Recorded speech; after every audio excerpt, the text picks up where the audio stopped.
돌아가자는 거죠. 제가 이제 지난주에 목사님들 세미나하고 인도하고 왔습니다. 목사님 세미나 인도할 때 첫 탄성이 뭐였냐 하면 목회의 본질은 사람이다. 사람에게로 돌아가자. 사람을 섬기라. 목회가 뭐냐고 제게 묻는다면 20년 가까이 연구소를 운영하는 저에게 묻는다면 목회의 본질은 첫째 사람이고 둘째도 사람이고 셋째도 사람이다. 사람이 세우는 것이 목회의 본질이다. 교회를 세우는 것은 그다음 문제라는 거예요. 사람이 세워지면 교회가 그냥 자연스럽게 세워지는 거다 하는 것을 역설을 했던 거거든요. 그래서 사람의 갈망을 우리가 어떻게 아냐는 거예요. 사람의 갈망을 어떻게 알까요? 그래서 여러분 이런 그런 말씀이 있잖아요. 뭐죠? 무슨 알아도 사람 속은 모르겠다. 뭐 그런 거 있죠. 제가 몰라서 물은 게 아니고요. 여러분이 이제 지금 입신하고 있는 거 아닌가를 확인하려고. 그 속은 우리가 알아도 사람 속은 이 짧은 이거 뭐 한 개도 안 되는 사람 속을 잘 모른다라고 하는 것은 이 사람의 갈망을 이해 못하는 거죠. 그런데 알 수 있는 길이 있다는 거죠. 그게 뭐냐면 독서예요. 이 책들은 사람들이 지금 무엇을 갈망하고 있는지를 예정해 주는 거죠. 보여주는 거잖아요. 그러니까 우리 지도자들이 독서를 하지 않는다. 이거는요, 지도자를 포기한 거예요. 지도자가 아니에요. 아주 단정적으로 얘기하겠습니다. 지도자를 포기하면 독서하지 마십시오. 책을 안 읽겠다. 그럼 지도자를 그만둬야 된다는 얘기예요.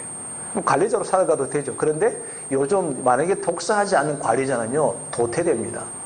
금방 잘려버려요. 그러니까 결과가 뻔하게 보인다는 이야기 하는 거죠. 자, 그러면 이제 우리가 미래의 안목을 우리가 바라보고 미래를 바라보는 안목을 갖기 위해서 또 하나 여러분에게 그냥 말씀을 드리고 싶은 것은 미래의 위기를 어떻게 간파할까? 다들 그래요. 뭐 미래가 불투명하다, 뭐 불확실의 시대다 그런다고요. 그런데 여러분 그 미래의 불확실성을 얘기하면서 그 저자가 그런 연구했던 학자들이 불확실한 미래 해놓고 그 다음 뭐가 나오는지 아십니까? 이 불확실한 시대를 대응하기 위하여 이게 나오거든요. 항상 어떤 그 불확실성이나 미래의 불투명성을 얘기하는 저자들은 거의 대부분이 거기에 대해서 디펜스 방어합니다. 그래서 우리는 이렇게 해야 된다. 이것을 주기 때문에 우리는 뭘 가질 수 있냐면 독서를 통해서 미래의 위기에 극복할 수 있는 대안들을 찾는 거예요. 대안들을 다 찾는 거죠. 김난도라고 하는 그 유명한 서울대 교수님 이분이 제가 이제 그 대학원에서 강의 공부 수업을 받았는데 그때 강의를 하셨어요. 이 젊은 분이 뭐 그냥 들어올 때부터가 슈퍼스타예요. 복장에서부터가 그냥 나이가 60이 다 됐는데도 뭐 얼마나 머리도 파마를 딱 두르고 말이죠. 옷을 얼마나 저보다 조금 못 입는다고 생각하는데 얼마나 옷도 그냥 젊게 입고 나와가지고 하는지 말이죠. 참 감동이었는데 이분이 매년 10월이 딱 되면 9월 말부로 2020년 트렌드라고 하는 것을 발표합니다. 그 책 안 읽어보셨죠? 네, 이제 안 읽어보실 거라는 확신이 제게 들고 있거든요. 아니, 왜 우리는 지금 지도자는 미래를 조망하고 미래를 준비시키고 사람들에게 앞으로 하나님께서 이렇게 이끌어 갈 건데 여러분 크리스찬들은 이렇게 대응해야 된다. 이런 얘기를 해야 되는 우리들이 그런 책을 한 권도 안 본단 말이죠. 그리고 우리 사람들에게 뭘 심어줘요? 미래의 꿈을 심어주는 거예요. 이게 말도 안 되는 거 하는 거예요. 그래서 여러분 실제로 어떤 책을 읽어야 되며 어떤 책을 보아야 되는가는 우리가 미래를 바라보는 그 안목을 키우기 위해서는 절대적으로 필요한 거다는 거죠. 그럼 제가 지금 이 긴 시간 동안 여러분에게 무려 25분간 지금 이 얘기를 하는 이유가 뭘까요? 제가 동기부여한 거예요.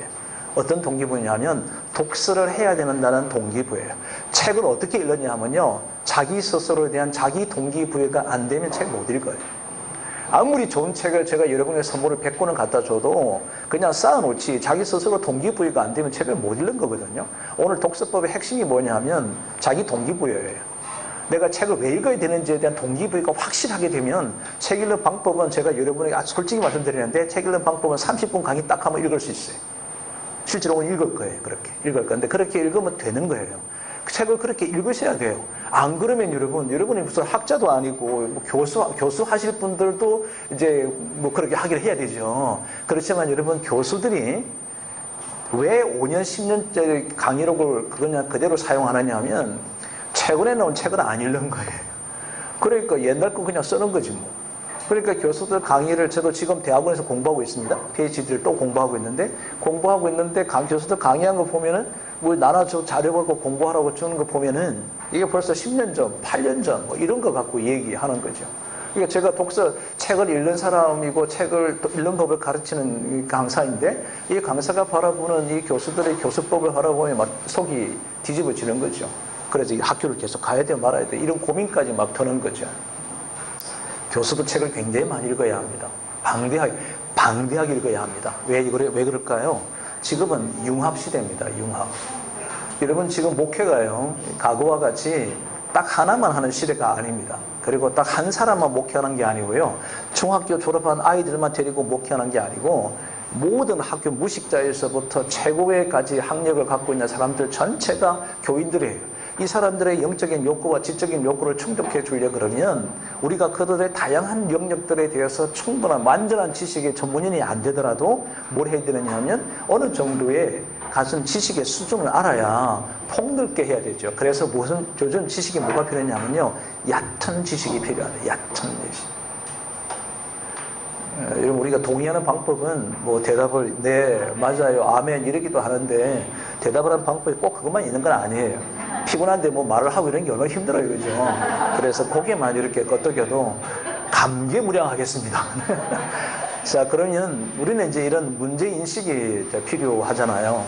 그럼 이 문제인식이 되었는 것을 어떻게 해결해 가야 될 것인가? 그 해결하기 위해서는 지금 우리가 필요한 게 뭐냐면 시사점이죠. 자, 우리가 설교를 보면은 우리 한국 목사님들의 설교 제목을 딱 보는 순간에 이분은 책을 읽었다, 안 읽었다 금방 표나요. 아, 요건 인용했구나. 제가 설교 컨설턴트입니다. 지난주에 제가 경남 김해에 가서 목사님들에게 설교 컨설팅 갖고 1박 2일 동안 했어요. 제가 과거에 한 7년 전 정도에는 저희 연구소가 한 20명 앉을 수 있는 세미나 룸이 있습니다. 그 룸에 이제 우리 목사님들 오셔서 이제 그 설교 컨설팅 강의를 했는데 그때 누가 왔냐면 미국에서 설교 PhD, 디민 과정 2개 박사학위를 갖고 계신 분이 앉아있는 걸 저는 몰랐어요. 제가 설교 컨설팅을 쫙 했어요. 나중에 보니까 이분이 서울신대 설교 강의도 하고 있고 PhD, 디민 과정을 다 하셨던 학위를 갖고 있는 분이 한 거죠. 이분이 뭐라고 그랬냐면 내가 학위를 공부할 때 설교 컨설팅 과목이 있었으면 너무 좋았겠다. 이런 이야기를 그냥 하셨죠. 그분이 저하고 한 5년간 같이 매주 모임에 참석하시고 그분이 교회를 2번 옮겼는데 2번 다 제가 컨설팅을 다 해드렸습니다. 거기서 저를 신뢰해서 제가 그 교회를 가는 곳마다 이제 컨설팅을 다 해드렸던 거죠. 우리는 무엇을 지금 얘기하려고 그러냐 하면은요. 모두가 다 문제인식을 갖는다는 거죠. 문제인식은 니즈를 파악하는 거예요. 그러니까 청중들이 지금 무엇을 생각하고 있고 어떤 영적인 필요가 있을까 이것들을 진지하게 고민해 보라는 거죠. 그럼 우리 지도자는 뭐 하는 걸까요? 아까 오늘 처음 서두에 말씀드렸는데 문제를 해결해 주기 위한 솔루션을 제시하는 거거든요. 설교를 통해서 이 시대 복잡한 시대를 살고 있는 사람들이 여기 교회 와서 영적인 지도자로부터 뭘 듣고 싶으냐면은 이 시대 내가 어떻게 살아야 되냐, how to, 어떻게 살아야 되느냐를 주시하는 거죠. 여러분 칼 융이나 프로이드 같은 분들은 how to 자체를 많이 제공하지는 않습니다. 물론 융을 통해서 우리에게 MBTI가 나오긴 했습니다만은 그 아둘러 같은 경우는 실제 생활 속에서의 심리적으로 갖고 있는 인간의 고뇌를 how to 어떻게 해야 하는지를 제시해주는 굉장히 탁월한 분이세요. 그래서 여러분 이 아둘러의 심리학을 좀 가까이 보시면 참 좋다. 특히 일본 사람들이 번역하거나 일본 사람이 쓴 책들이 번역된 책들을 보시면 무엇이 가장 강점이냐면 일본 사람들은 how to예요. how to. 아주 귀신들이 기재들입니다. 기재. how to를 만드는 데는 기재들이다. 일본 책들은 보면 뭐 이렇게 1번부터 뭐 80번, 90번 이렇게 막 나오는 것들은 대부분 이제 how to를 제시하는 거죠. 그런데 이 문제 해결을 어떻게 해야 될까? 문제 해결은 이제 시사점을 찾아야 되는데 이 시사점을 찾기 위해서 필요한 게 독서라는 거죠. 이게 우리 지도자들이 해야 될 굉장히 중요한 역할이라는 겁니다. 흔히 지금의 지식을 크게 2가지로 나누죠. 하나는 깊은 지식이 있고 얕은 지식이 있습니다. 깊고 얕다는 것은 틀렸다는 게 아니에요. 뭐 깊은 것은 좋고 얕은 것은 나쁘다. 그렇지 않습니다. 우리 둘 다가 필요한 거예요. 그죠? 전문가들은, 교수들은요, 아주 깊이 파고 들어가야 됩니다. 그래서 이 박사학위 논문이 주제가 길잖아요. 박사학위 논문이 긴 이유가 뭐냐면 얕은 주제를 더 깊이 파고 들어가다 보니까 설명이 길어져서 박사학위 논문들은 거의 2줄, 3줄까지도 막 가게 됩니다. 근데 그게 깊은 지식이에요. 얕은 지식은 뭐냐면 논문들을 많이 읽어서 간단한 것들을 많이 쓰는 것, 이게 얕은 지식입니다. 그런데 그 대신 얕은 지식은 폭넓은 지식이라고 얘기하는 거죠. 지도자는 폭넓은 지식이 필요하다는 거죠. 그리고 왜 우리가 이렇게 다양한 장르의 독서가 필요할까? 여러분이 원해에 대한 것도, 뭐 여행에 대한 것도, 한 젊은 친구가 최근에 이제 그 책을 하나 냈더라고요. 나를 찾아가는 여행, 이렇게 돼서 냈어요. 그래서 나는 제목이 너무 마음에 들어서 나를 어떻게 찾나 하고 얼른 사서 봤더니 이분이 여행을 하면서 이 친구가 배낭여행을 쭉 하면서 27일 동안에 그 여행하는 곳마다 쓴 거예요. 그걸 쓰면서 자기를 찾아가. 그래서 나는 이렇게 살아가기로 했다. 야, 그럼 여러분 28일 동안에 여행을 해서 자기를 찾을 수만 있다면 여러분 자녀들에게요 돈 1,000만 원 빚을 내서도 줘서 찾게 해주면 좋겠다는 거예요. 선교사님이 제가 눈을 마주치는 순간에 선교사님 사명을 다하셨으면 좋겠다. 우리가 사명으로 사는 사람들이니까 그렇죠. 자, 그러면 우리가 독서를 해야 되는, 특히 목회자나 선교사들은 독서를 해야 되는 그 이유가 뭐냐면 탁월한 설교를 해야 되기 때문에 그런 거거든요. 여러분 이 설교가 너무 중요하죠, 그죠? 잘못하면요 설교하지 마 그러잖아요. 그런 얘기도 안 들어보셨죠? 저는 자주 들어서 제발 내게 설교하지 마. 옳은 말은 말인데 내 마음에 불편하다 이 뜻이거든요. 그럼 왜 그러면 그 설교라는 말이 그렇게 치부되었을까? 그 이유는 뭐냐면은 청중의 정확한 문제를 파악하지 못하고 내가 그냥 겉으로 알고 있는 지식을 그냥 막 설명했기 때문에 설교하지 마 이 말을 하는 거죠. 만약에 내가 지금 상대방이 많은 자기의 속에 있는 깊은 내면을 이해하게 해준 상태에서 어떤 얘기를 했다면 설교하지 마라 소리 안 할 거예요. 분명히 그렇지 않을 거라는 거죠. 그래서 설교란 도대체 뭐냐는 거예요. 지금까지 우리 한국에 설교 강의하시는 분들 계실 것 같긴 한데 설교라고 하는 것은 하나님의 말씀을 사람들에게 우리가 선포하는 하나님의 말씀을 캐리그머로 선포하는 것이다. 장로교에서 나온 버전입니다. 감리교와 그리고 이제 성결교 이런 곳에는 뭐라고 말씀하냐면 우리가 어떻게 살아야 되는지의 삶의 지침을 주는 거다 이렇게 얘기합니다. 침례교 목회자들은 또 어떻게 얘기하냐면 이 성경의 근거는 이거다 말이죠. 원서가 이거다 말이죠. 그러면서 성경 본문을 파헤칩니다. 그래서 성장이 잘 안 돼요. 그래서 침례교 목사들의 성장이 침침하게 됐다. 그래서 침례교다. 참고로 제가 침례교에서 안수받았습니다. 네, 그렇다. 이제 그런 얘기를 하죠. 감리교는 감이 잘 안 잡힌다. 뭐 이러잖아요. 그런데 여러분 봐요. 이게 설교라는 것은 뭐냐면 청중의 문제를 파악해서 시사점을 찾아서 성경적인 답을 제시하는 거다. 성경적인 답을 제시하는. 그래서 성도들이 설교 들으러 와야 되는 거죠. 자, 여러분 지금 AI 시대라 그러잖아요. 초연결 사회입니다. 초연결 사회. 그냥 연결이 아니에요. 초연결 사회다. 초연결 사회를 살고 있는 사람들이 어떤 일이 벌어질까요? 여러분 지금 그 AI에다가 얘기해 보시면 돼요. 요한복음 1장 1절 곽선희 목사 설교 들렸죠. 그러면 그분의 설교 4편이 등장해요. AI에서. 요한복음 1장 1절만. 그럼 그거 들으면 아주 시원찮게 이렇게 성도 적당히 카피 떠서 설교하는 설교 듣는 것보다 100배 나아요. 자, 그러면 우리 목사들 설교를 안 듣죠. 그죠? 그런데 그분이 2007년도에 이제 설교가 끝났단 말이에요. 2007년도에 끝난 그 설교를 지금 시대가 어떤 시대입니까? 2020년이에요. 지금 2020년 시대에 조망할 수 있을까요? 조망 못해요. 그럼 2020년 살고 있는 우리 성도들은 2007년도에 살았다 하더라도 그 친구들이 13년이 흘른 지금 시대에서는 얼마나 많은 변화가 있었겠냐는 거지. 그럼 그 변화의 속도를 이해할 수 있는 사람의 언어로 바꿔서 설명해 줘야 되는데 우리의 언어가 전부 다 지금도 2000년 전에 있었던 이야기를 언어로 쓰고 있으니까 소통이 안 돼요. 그러니까 젊은이가 다 떠나는 거예요. 그러니까 어르신들만 교회가 앉아 있을 수밖에 없는 것은 같은 언어를 쓰니까 편안하게 들는 거지. 그런데 우리 젊은이들하고는 언어 소통이 안 돼. 그래서 대화가 안 되고요. 우리는 지금 뭐하고 살고 있냐면 외국인과 살고 있다. 그렇죠. 지금 뭐 청소년들하고는 언어가 저는 몰라. 그들의 언어를 보면은 이게 어느 나라 민족이 언어인지 잘 모르겠어요. 후민적이 없는 얘기들 막 하거든요. 그래서 이거는 타민족과 살고 있는 것과 똑같아. 그래서 우리는 이 청중의 문제를 해결하기 위해서는 우리의 관심과 어떤 최근의 이슈들을 파악할 필요가 있다. 시사점은 독서를 통해서 접근하라는 거죠. 성경적인 답을 하기 위해서는 성경 연구를 반드시 하라는 거죠. 그 설교 능력은 기도에 있다라는 책을 쓰신 E.M. 바운즈가 아주 얇은 책을 썼어요. 얇은 책을 썼는데 이 책에는 설교를 탁월한 설교를 하기 위해서 세 가지를 그분이 얘기합니다. 첫 번째는 신문 읽기, 독서. 독서를 하라. 둘째는 깊이 있는 성경 연구하라. 세 번째는 독서와 성경 연구한 것에 성령의 기름 부으심을 입혀라. 이게 기도다. 이 세 가지가 필요하다는 거죠. 한번 이렇게 설교 컨설팅 가가지고 오픈프레스.com 딱 써놓고 이제 한번 들어가 보십시오. 다 들어갔어요? 첫 번째 충격. 우리가 하고 있는 설교 제목하고는 완전 다른 설교 제목들로 쫙 펼쳐져요. 이게 충격이죠. 모르면 옛날에는 뭐죠? 모르는 것을 용서하는 요즘 용서가 안 돼요. 죄송합니다. 이 초연결 사이에서 모른다는 게 말이 됩니까? 라고 그렇게 얘기하고 왔어요.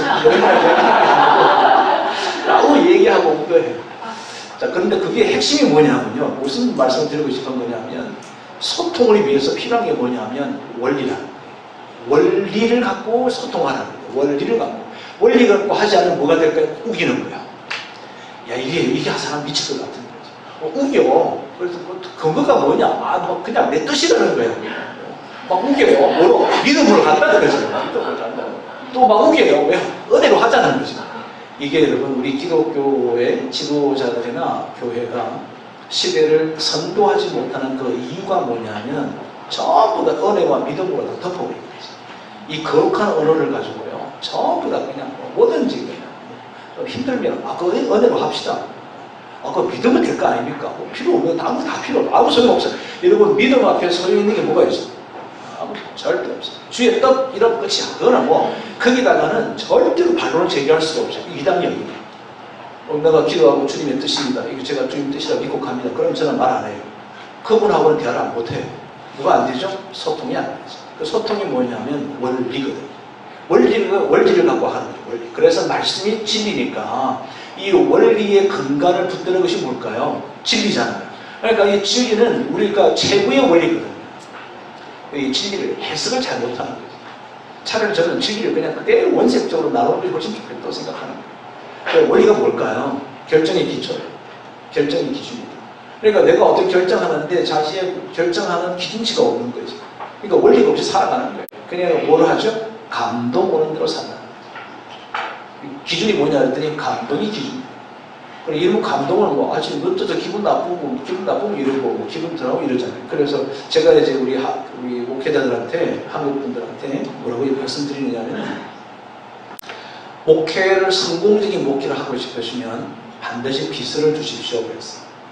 비서를 주지 않으면 여러분 절대로 큰 성공적인 목회를 할 수가 없습니다. 이거는 나와 있는 이야기예요. 이거 오늘 비서 강의하는 게 아니니까. 그랬더니 어떤 사모님이 그 비서가 스캔들이 많고 복잡하고 그러니까 우리가 하면 안 됩니까? 해도 되지요.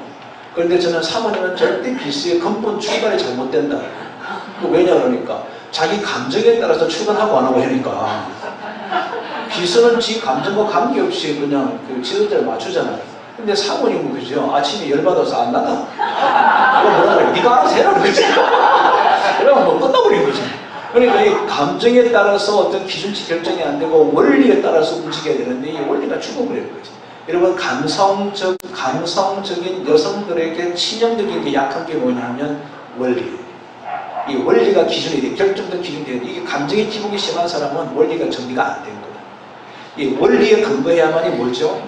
골로새서에 나와 있는 것처럼 규모 있는 신앙을 한다는 거지. 규모 있다는 것은 원리에 근거해서 살아간다는 거예요. 원리는요, 반드시 뭐가 있다고 하냐면 원칙이 동반합니다. 근데 원칙이 없는 원리는요, 이상주의라고 얘기를 하는 거죠. 원리가 있는 사람은요, 결코 흔들리지 않습니다. 흔들리지 않습니다. 탁월한 지도자와 그렇지 못한 지도자의 차이는 탁월한 지도자는 원리가 선명합니다. 그래서 우선순위가 명확합니다. 우선순위가 명확한 게 아니라 삶의 지침이요 분명하다는 거죠. 그게 탁월함과 그렇지 못함의 차이에 거기가 있다는 거죠. 자, 그럼 이제 조금 더 좁혀보겠습니다. 독서의 기본 원리는 뭘까? 그러면 이 독서의 기본 원리는 뭘까? 이 네 가지. 첫째, 영화 보듯이 책을 읽어요. 너무 진지하게 첫 줄부터 막 줄긋기 잘 깔려보고 이게 무슨 말일까 연구하고 사전 찾아보고 X. 그러면 그거는 페이지 수 20페이지 읽다가 분명히 꽂아놓습니다. 그래서 수많은 우리 독서하는 사람들이 서재에 가보면 앞쪽만 읽었다가 대부분 포기한 책들의 절묘한 이유는 독서의 기본 원리를 모르기 때문이다. 독서의 기본 원리는 무조건 그냥 영화 보듯이 하라. 한번 딱 봤는데 감동이다. 감동이다. 그러면 그것을 다시 영화를 또 보라. 그래서 저는 영화를 3번 본 적이 있습니다. 그 대표적인 영화 이름이 블랙이라는 인도 영화인데, 그 블랙이라는 영화 안 보셨죠? 여기 혹시 교육 선교 하시는 목사님들 계실 것 같은데, 교육 선교하는 사람들이 봐야 될 영화 중에 딱 한 편이 저는 추천합니다. 블랙이라는 영화입니다. 이거를 꼭 보시기 바랍니다. 이게 제가 그거 보면서요, 제가 미래 한국교회 미래 목회의 본질은 멘토링이라는 확신을 했어요. 그러니까 멘토링의 아주 근원적인 본질을 얘기해주고 있는 굉장히 탁월한 거예요. 그걸 제가 영화 3번 보고 다시 DVD 사가지고 제가 보관하고 있습니다. 너무 탁월하다. 스크린은 영화 보고 제 책을 읽어라. 그리고 두 번째, 목회자는, 교수가 아닌 목회자는 반드시 읽어야 될 게 있습니다. 그게 실용서예요. 실용서. 그러니까 지혜를 만들어라. 실용서를 읽어라. How to가 있는 책을 반드시 읽어라. 왜요? 사람들의 삶의 본질을 우리가 얘기해주고 어떻게 살아야 되는지를 줘야 되기 때문에 우리는 그들에게 실용서를 읽어야 된다는 거죠. 최근에 어떤 한 교단의 학교에는 교수들이 반드시 목회 경력 2년을 실정적 증명을 해야 됩니다. 단임 목회 2년 이상 했다는 걸 증명한 분들에 한해서만 교수로 임용하게 되는 규정을 정한 학교가 있습니다. 그럼 왜 그럴까요? 학문은 실용이 뒷받침되지 않는 학문은 그냥 썰 하다가 끝날 수 있다는 거죠. 학자들의 썰에 대해서 얘기만 쭉 하다가 끝나고 자기 주장도 없고, 그래서 어떻게 하는 거냐. 삶에서는 이 학문이 내게 어떤 효용도가 있느냐에 대한 질문에 답을 못 주기 때문에 실제로 목회 현장 경험했던 사람들이 하나, 그래서 그 교수가 탄생했고 그 교수들이 어디로 갔냐 하면 초대형교회 부임을 다 하고 있는 중이다. 그 교단이에요. 네. 우리 이럴 때는요, 여러분 다 알고 아멘 합니까? 모르고 그냥 하는 거죠. 그죠? 그렇다는 거죠. 세 번째는요, 독서의 기본 원리는 창조성입니다. 창조성이 뭐냐면 내 것으로 만들고 자기 언어로 바꾸라는 거죠. 자, 그러면 저자가 예를 들어서 장문정이라는 사람이 이 책을 썼지만 내가 내 식으로 내 언어로 바꿔버리면 저는 내 언어예요. 내 책이 되는 거예요. 내 강기록이 되는 거죠. 제 언어로 바꿔버리는 것. 이것이 필요하다. 자, 그 다음 또 하나는 독서의 매핑이다. 연결고리를 찾으라. 여러분, 대부분 그 책들은 이 책 한 권으로서 끝나지 않고요. 이 안에 보면 책을 소개해요. 책을 무려 한 10권 이상을 소개합니다. 그럼 이분은 그 책을 소개하는 이유가 뭐냐면 내가 이런 사고의 원리를 정리할 때는 내 이 원리의 정리의 근거가 이런 책들을 통해서 왔습니다 하면 그 다음 책은 이 책 안에 소개하는 책을 또 사서 읽는, 이게 연결고리예요. 그러니까 독서를 하게 되면 계속해서 물고 그 얘기가 되어진다는 거죠. 그래서 설교 한 편에는 반드시 2권의 책을 소개하고 있습니다.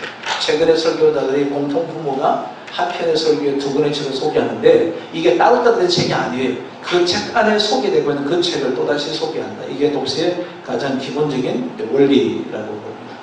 자, 이제 목차로 책 읽기부터 해야 되는 실제로 들어가기에 앞서서 600초 동안 쉬겠습니다.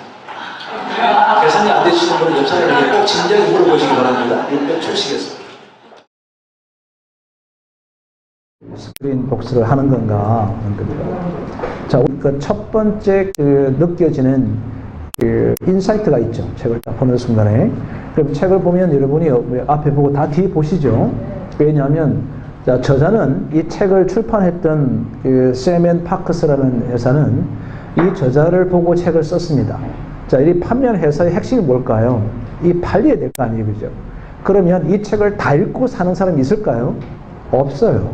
그러면 이 책의 표지를 보고 사람을 매혹해야 되기 때문에 이 저자가 하고 있는 모든 생각들을 표지에다가 다 밝히지 않으면 책을 사게 하는 마케팅이 안 된다고 생각하기 때문에 거의 대부분의 사람들이 이 표지와 뒷표지와 그리고 책갈피에다가 이 책에 대한 핵심적인 부분들을 반드시 실게 되어 있다는 거죠. 그래서 이 책을 여러분이 읽기 전에 먼저 표지를 갖고 책 읽기를 시작해야 된다는 거예요. 표지를 갖고 책 읽기 한다는 거죠. 자, 한번 볼까요? 자, 위에 보니까 이제 서브 타이틀처럼 나는 아닌 척하지만 사실은 너무도 외로운 당신이다. 꼭 제 이야기 하는 것 같아요. 나는 안 외로워. 내 동역자들이고 다 있으니까 이렇다고 내가 외롭다. 그렇구나. 여러분은 보니까 안 외로우실 것 같아요. 표정이 밝고 화사하고 맑고 웃고 기쁘고 이러니까 외로움이라는 것은 전혀 모르실 것 같아요. 그런데 여러분 외의 사람들은요, 이렇게 살고 있을 수 있다는 거죠. 충분히 현실 문제를 좀 지적합니다. 오늘 첫 시간에 여러분 현실을 보자 그랬잖아요. 청중의 필요를 이해하자 그러잖아요. 그 청중이 지금 어떤 상태인지를 딱 한 문장에 압축해 놓은 거죠. 아닌 척하지만 실제로 너무나도 외롭다. 그냥 외로운 게 아니고 뭐예요? 너무 외롭다. 야, 그러면 어떻게 하라는 거냐? 너무 외로운 당신에게 뭐 하라는 거냐? 그래서 그 사람들에게로 돌아가라. 자, 이 말은 사람 돌아가라. 지금 내게 하는 얘기죠. 너가 열심히 사역하고 열심히 교회 세우게 하고 난리를 쳐도 실제로 많은 사람들 가운데는 아닌 척하지만 굉장히 외롭고 힘들어하니까 그들에게로 돌아가라. 그들에게로 돌아가라. 사람들에게로 돌아가라. 여러분, 이건 우리에게 사역으로 가지고 오면 새로운 뉴 아이디어입니다. 새로운 사역으로 가지고 오면 사람들에게가 아니고 사람에게 돌아가라고 하는 것은 한 사람에게 집중하라. 저는 예수님이 한 영혼에 대한 사랑을 니고데모를 찾아가시고 여기다 제가 썼어요. 뭐라고 썼냐면 여기다 보면 사람에게로 돌아가라. 우물가 여인에게 다가서는 예수 그리스도 요한복음 4장.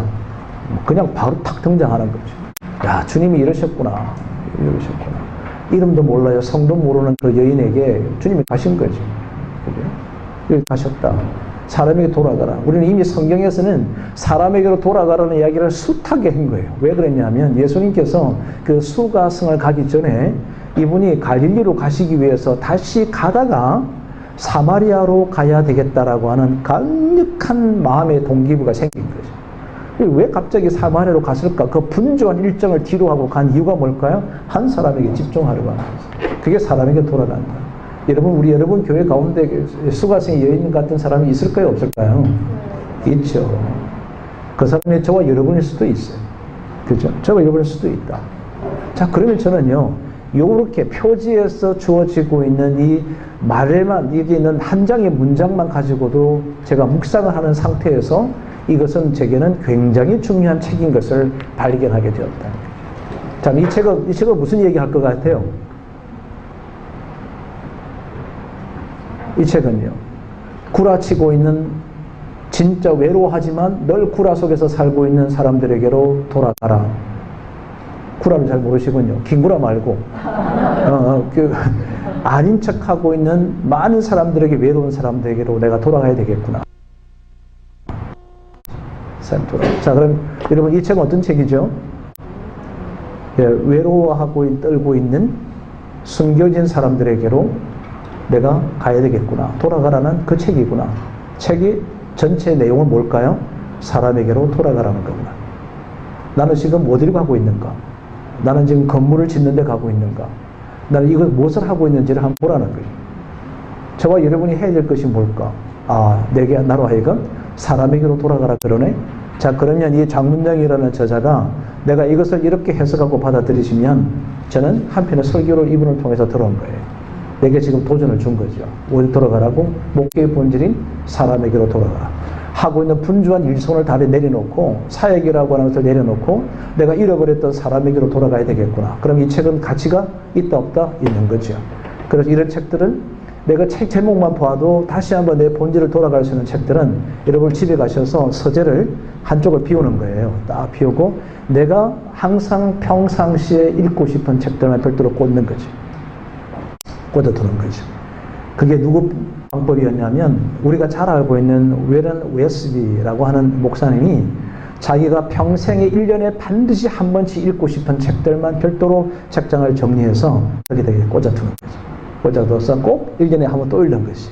또 읽고 하면서 계속해서 자기의 본질을 벗어나지 않으려고 하는 책 중에 하나가 이 책이다. 그분이 가장 아꼈던 책 중에 하나가 뭐냐면 목자라는 책이 있습니다. 웨스비가. 평생에 1년에 꼭 한두 번씩 꺼내서 읽고 싶은 책, 목사라는 책이 있거든요. 그 책도 여러분 같이 함께 추천해 드리고 싶습니다. 자, 그러면 목자의 생명이 뭘까요? 목자의 생명이 양에게 돌아가는 거잖아요.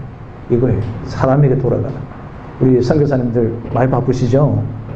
바쁜 목사 진짜 나쁜 목사인 거 아시죠? 근데 그 왜 바쁘냐면요. 전부 다 일 때문에 바빠요. 그죠? 근데 사람 때문에 안 바쁜 거예요. 그럼 우리는 지금 뭐예요? 잘못된 양치기지요. 그래서 책 이름이 하나 생각나죠. 양치기 리더십이라는 책이 있습니다. 양치기 리더십. 우리 선교사님들 저하고 몇 번 강의하신 분은 제가 이거 매번 강의할 때마다 얘기하는 책이에요. 그런데 아직도 안 읽고 있는 분이 계시더라고요. 뭐 그분은 뭐 회개할 정도는 아니지만 그래도 각성할 필요가 있다. 양치기 리더십, 사람에게로 돌아가라. 똑같은 말이라는 거죠. 목자, 목사 똑같은 얘기라는 거예요. 그러니까 끊임없이 지금 우리에게 뭘 얘기하느냐 하면 한 사람에게 집중하라는 얘기죠. 그게 예수님의 원쇼 비전이잖아요. 한 영혼을 향한 비전이라는 거죠. 책이 그렇게 된 거죠. 자, 밑에 보니까 뭐라고 이렇게 요약을 해놨냐면은 가족, 친구, 동료, SNS에서 너무나도 많은 사람들에게 둘러싸여 있으면서도 홀로 외딴섬에 스스로를 가두고 사는 당신에게 건네는 만남의 손길이다. 자, 이제는 위에서는 그 사람에게 돌아가라고 하는 외침을 얘기하면서도 아래쪽에서는 뭐라고 얘기하냐면 당신도 나오라는 거죠. 당신도 인간들에게 사람에게로 나오라고 하는 것을 이 표지에서 우리에게 이미 이 책 전체가 주려고 하는 핵심은 딱 이거예요. 당신 바쁘지? 그러면 사람에게로 돌아가라. 당신 왜 그게 있냐? 나와서 사람을 만나라. 이거예요. 자, 이 시대가 필요한 게 뭘까요? 정말 이 책인 거죠. 32%가 한국에 혼자 사는 사람들이 32%입니다. 그 사람들은 그냥 혼자 살다가 그냥 끝나는 거예요. 자, 그 많은 32%나 되는 절대 다수죠. 절대 다수 되는 홀로 사는 사람들에게 주어야 될 메시지를 이 젊은 분이 이것을 생각한 거예요. 그래서 당신이 그렇게 울타리 속에 있지 말고 나와서 사람들에게 다가서라. 만나라는 거죠. 만나. 그리고 또 뭐죠? 그렇게 바쁘게 살고 있는 여러분, 진짜 왜 바빠야 되느냐? 사람에게로 가구나. 저는 이 책을요, 표지에서 다 읽은 거예요. 그럼 이 책은 나머지를 왜 읽어야 될까요? 왜 읽어야 될까? 그러면 사람에게로 돌아가는 방법이 있을 거잖아요. 그죠? 내가 사람에게 돌아가는 방법도 있고 사람을 만날 때는 어떻게 만나면 되는지 how to가 궁금하고 이 저자가 이런 강력한 메시지를 통해서 도대체 어떻게 하라고 하는가를 알고 싶어서 책의 내용을 보려고 한 거죠. 그런데 잠깐 말씀드렸잖아요. 저자는 자기가 하고자 하는 이야기를 청중들을 설득시키기 위해서 계속 글을 쓰는 거예요. 예를 들고 또 예를 들고 또 예를 돕기해서 또 예를 들고 또 예를 드는 것이 저자고요. 그러면 청중은요, 내가 이해가 되면 굳이 그분이 예를 드는 것을 일일이 다 읽지 않고 핵심을 딱 찾아갈 수 있으면 되는 거잖아요. 사명을 다한다. 그렇잖아요. 그게 독자 책을 읽는 우리들이 가지고 있는 기본적인 생각들이어야 된다는 거죠. 저자는 풀어 쓰려고 하고 독자는 압축하라는 거죠. 이게 완전 다른 차원이라는 거죠. 그러니까 저자는 막 이해시키려고 두껍게 막 계속 설명하는 거죠. 설명하고 또 설명하는데 청중은 굳이 그걸 다 안 읽어도 알고 있는 사람은 그냥 하는 거죠. 그래서 공병호 TV를 운영하고 있는 공병호 씨가 한 달에 48권에서 52권밖에 안 읽는다. 나는 매일같이 강의를 3시간, 4시간 하는 사람인데 내가 한 달에 50권밖에 읽지 못하는 이 답답함이 있다. 이렇게 얘기해요. 열받는 소리죠. 그죠? 완전히. 속을 확 뒤집는 소리지. 아니, 뭐 답답하대. 50권밖에 못 읽었어. 뭐 이런. 그런데 50권 읽어낼 수 있다는 거지. 왜 그럴까요? 자기는 책 한 권에 20대 80의 원리에 따라서 책의 핵심 20%를 읽고 이해하고 소화하겠다는 거죠. 그리고 많은 나오고 있는 모든 장르들의 책들을 골고루 한번 보겠다. 그러니까 이번에 공병호 TV를 보면요, 다른 분들 TV 운영하는 사람들하고 실적이 달라요. 데이터베이스가 정확하고요, 자료와 근거와 출처가 정확하게 이야기를 해요. 그러니까 신뢰가 확 생기는 거죠. 그게 우리들과의 기본적인 차이다. 지금 제가 목차로 책 읽기에 책 표지 갖고 나누기 하는 것 갖고 지금 계속 얘기하고 있는 겁니다. 그렇게 했어요. 자, 이 뒤를 갔더니 뒤 표지를 보십시오. 뒤 표지를 보니까 이제 다시 사람에게로 돌아가야 한다. 자, 이렇게 이제 이분이 쓴 얘기거든요. 쓴 얘기입니다. 그죠? 그런데 저는요, 이거를 한참 묵상한 거예요. 왜 묵상했냐면, 여기 보십시오. 이제 다시 사람에게 돌아가야 된다. 우리는 언젠가는 사람들 때문에 내가 목회하고 한 영혼을 위해서 살겠다고 얘기를 한 적이 있었을 텐데, 어느 날 보니까 내가 이 사람에게서 안 간 거죠. 그래서 다시 가야 되겠구나. 제가 실제 그랬어요. 제 멘토 되신 목사님하고 제가 젊었을 때 이렇게 제가 이런 실수의 말을 한 거죠. 목사님, 제가 만약에 이런 일은 절대 없겠지만 제가 목사가 된다면 저는요, 한 영혼을 위해서 목회를 하고 싶습니다. 이랬거든요. 말도 안 되는 이야기를 왜 했는지 나는 모르겠어요. 한 영혼을 위해서 하겠습니다. 그 얘기를 했었어요. 그런데 여러분, 제가 어느 날 막 목회를 하고 뭐 하다 보니까 한 영혼을 자꾸 뒤로 가고요. 제가 더 중요한 사람이 되어버렸고요. 실제로 어떤 업적과 어떤 일을 도모하는 일에 훨씬 더 많은 비중을 두고 있는 제 자신을 발견한 거예요. 그래서 이 저자가 얘기하기를 다시 사람에게로 돌아가라. 나는 우리 목사들이 읽어야 될 책이라고 생각합니다. 우리가 기독교 서적에서 영성과 관련되는 책들 읽을 때도 필요하지만 우리는 그거는 너무 당연한 얘기를 듣는 거예요. 그런데 예수 믿지 않고 영적인 사람이 아닌 사람이 지금 우리 성경의 본질과 하나님의 본질이 하나님이 이 세상을 이처럼 사랑해서 하나님이 사람을 사랑하셔서 예수님을 보내셨던 그 놀라운 본질적 복음의 핵심의 정의를 이분이 그렇게 얘기하려고 하는 지도자를 향해서 뭐라고 얘기하냐, 다시 사람에게로 돌아가라는 거지. 이 책을 왜 안 사게 되겠어요? 정가가 15,000원인데요. 이번 저자 만나면 제가 밥 한 끼 사드리고 싶은 거죠. 저는 제가 지금 생각이 뭐냐면 앞으로 이런 좋은 책들을 쓴 한국분의 저자들을 저희가 좀 모셔서 여러분 우리가 함께 좀 만남을 가질 수 있으면 좋겠다 생각을 하는. 실제로 제가 1993년도에 교회를 개척할 때 제가 뭐 했냐면요, 제가 했어요. 기독교 작가 초대해서 그 초대 작가와의 만남 했거든요. 그리고 제가 하고 싶었던 사역 중에 하나가 뭐냐면 사람 도서관이라는 것을 이렇게 하고 싶었던 적도 있습니다. 저 꿈을 포기하진 않았는데요. 사람 도서관이 뭐냐면 내가 누구를 좀 알고 싶다, 만나고 싶다, 이것을 저희 연구소 홈페이지에다 신청하면 그 사람을 데이터를 좀 등록된 사람이 있을 거잖아요. 왜냐면 개인적으로 그분 만나러 가면 잘 안 만나주고 바쁘다 그러니까 그 도서관을 쭉 들어와서 이제 클릭해주면 조회수를 보고 한 20명 모였다. 그러면 이제 제가 그분 연락해서 당신을 정말 만나고 싶은 사람들이 있으니까 좀 시간 내달라. 이렇게 해서 이제 그날 모여서 그분이 얘기를 듣게 하는 이런 사람 도서관도 일반 도서관 하는 것처럼 사람 도서관도 운영하고 싶은 거잖아요. 그런 생각을 했거든요. 그런데 여러분, 이분이요, 참 기가 막힌 게 이 7페이지 한번 보시죠. 7페이지. 7페이지에 보니까 중간 단락에 그 후에 전 세계 70여 개 국어로 퍼진 휴먼 라이브러리의 시초가 되었다. 이게 있더라는 거죠. 그죠? 자, 여러분, 7페이지. 잘 안 보이십니까? 보이세요? 그게 있잖아요. 그죠? 휴먼 라이브러리. 자, 이런 걸 딱 보는 순간에 여러분 속에 이런 분이 나오셔야 돼. 아, 이거 우리 선교제 이거 한번 해볼까? 네, 그죠? 네. 이렇게 우리 지도자는 책을 읽으면서 무엇까지 가야 되냐면 이것을 어떻게 사역화할 것인가. 이것까지도 생각하셔야 됩니다. 연계선상에서. 우리가 공부하는 것도 좋지만, 그죠? 지금처럼 하는 게 뭐냐면요, 이 책을 표지만 가지고 책 읽기를 공부한 겁니다. 워크숍을 한 거죠. 표지만 가지고 책 읽기 이렇게 하는 거다. 그럼 여러분 집에 가서 꽂혀지는 책들 많이 있잖아요. 그 책들을 하나하나를 해보는 거예요. 몇 권까지요? 100권. 자, 이 100번이라는 얘기를 지금 제가 2번 썼습니다. 오늘 지금부터 1시간 반 동안 계속 100번 얘기할 거예요. 100번 하면 뭐가 되느냐 하면요, 저처럼 강의할 수 있으세요. 여러분, 저는 그 책을 얼마나 안 읽었냐는 사람이냐면요, 제가 법학을 전공했는데 법대를 졸업할 때까지 삼국지도 안 읽은 파렴치한 인간이었습니다. 그 당시 우리 친구들은 대부분 삼국지 뭐 7번, 10번, 15번 이렇게 할 때인데 저는 유비가 누군지 누군지도 잘 몰라요. 지금도 잘 몰라요, 사실은. 그랬는데 제가 최초로 읽었던 책이 한 권이 있어요. 그게 뭐냐면요, 우리 한국에서 그 영화가 개봉할 때 공익심의위원회에 심사를 해야 되냐 말아야 되냐 뭐 굉장히 논란이 많았던 영화가 하나 있었습니다. 왜냐하면 남자 전신이 나오는 거예요. 여자 전신이 나오는 것은 가끔 나오는 영화인데 남자가 전신이 나오는 영화를 이걸 방영을 해야 되냐 말아야 되냐 그 당시는 그랬었어요. 근데 이게 나오는 영화가 이게 그 책으로 나왔어요. 그 책 제목이 뭐냐면 최초로 읽었던 책이에요. 완벽하게 읽었던 책. 차탈의 부인의 사랑이라는 책이에요.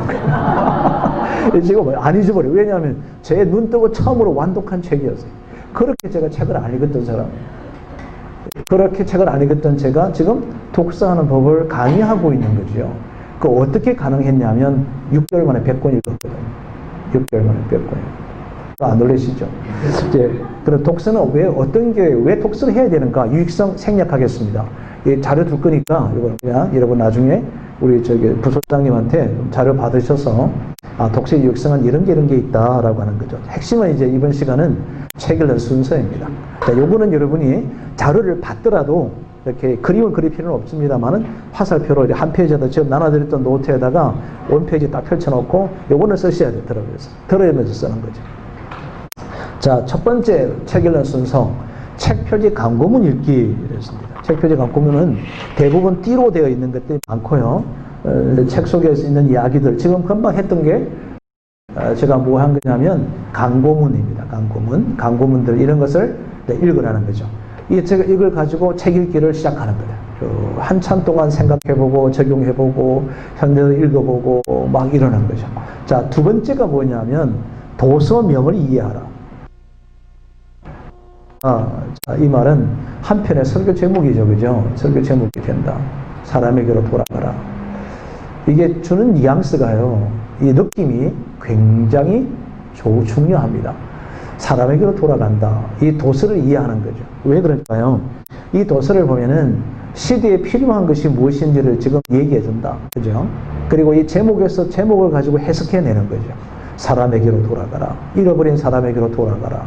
이 사역의 본질 자체가 사람임에도 불구하고 사람으로부터 내가 너무 멀리 가 있는 것들을 많이 보게 되는 거죠. 그리고 세 번째 보시면 저자를 이해하는 거예요. 저자가 누굴까? 저자에 대한 이해를 여러분이 이제 하시는 것이 이제 필요하겠죠.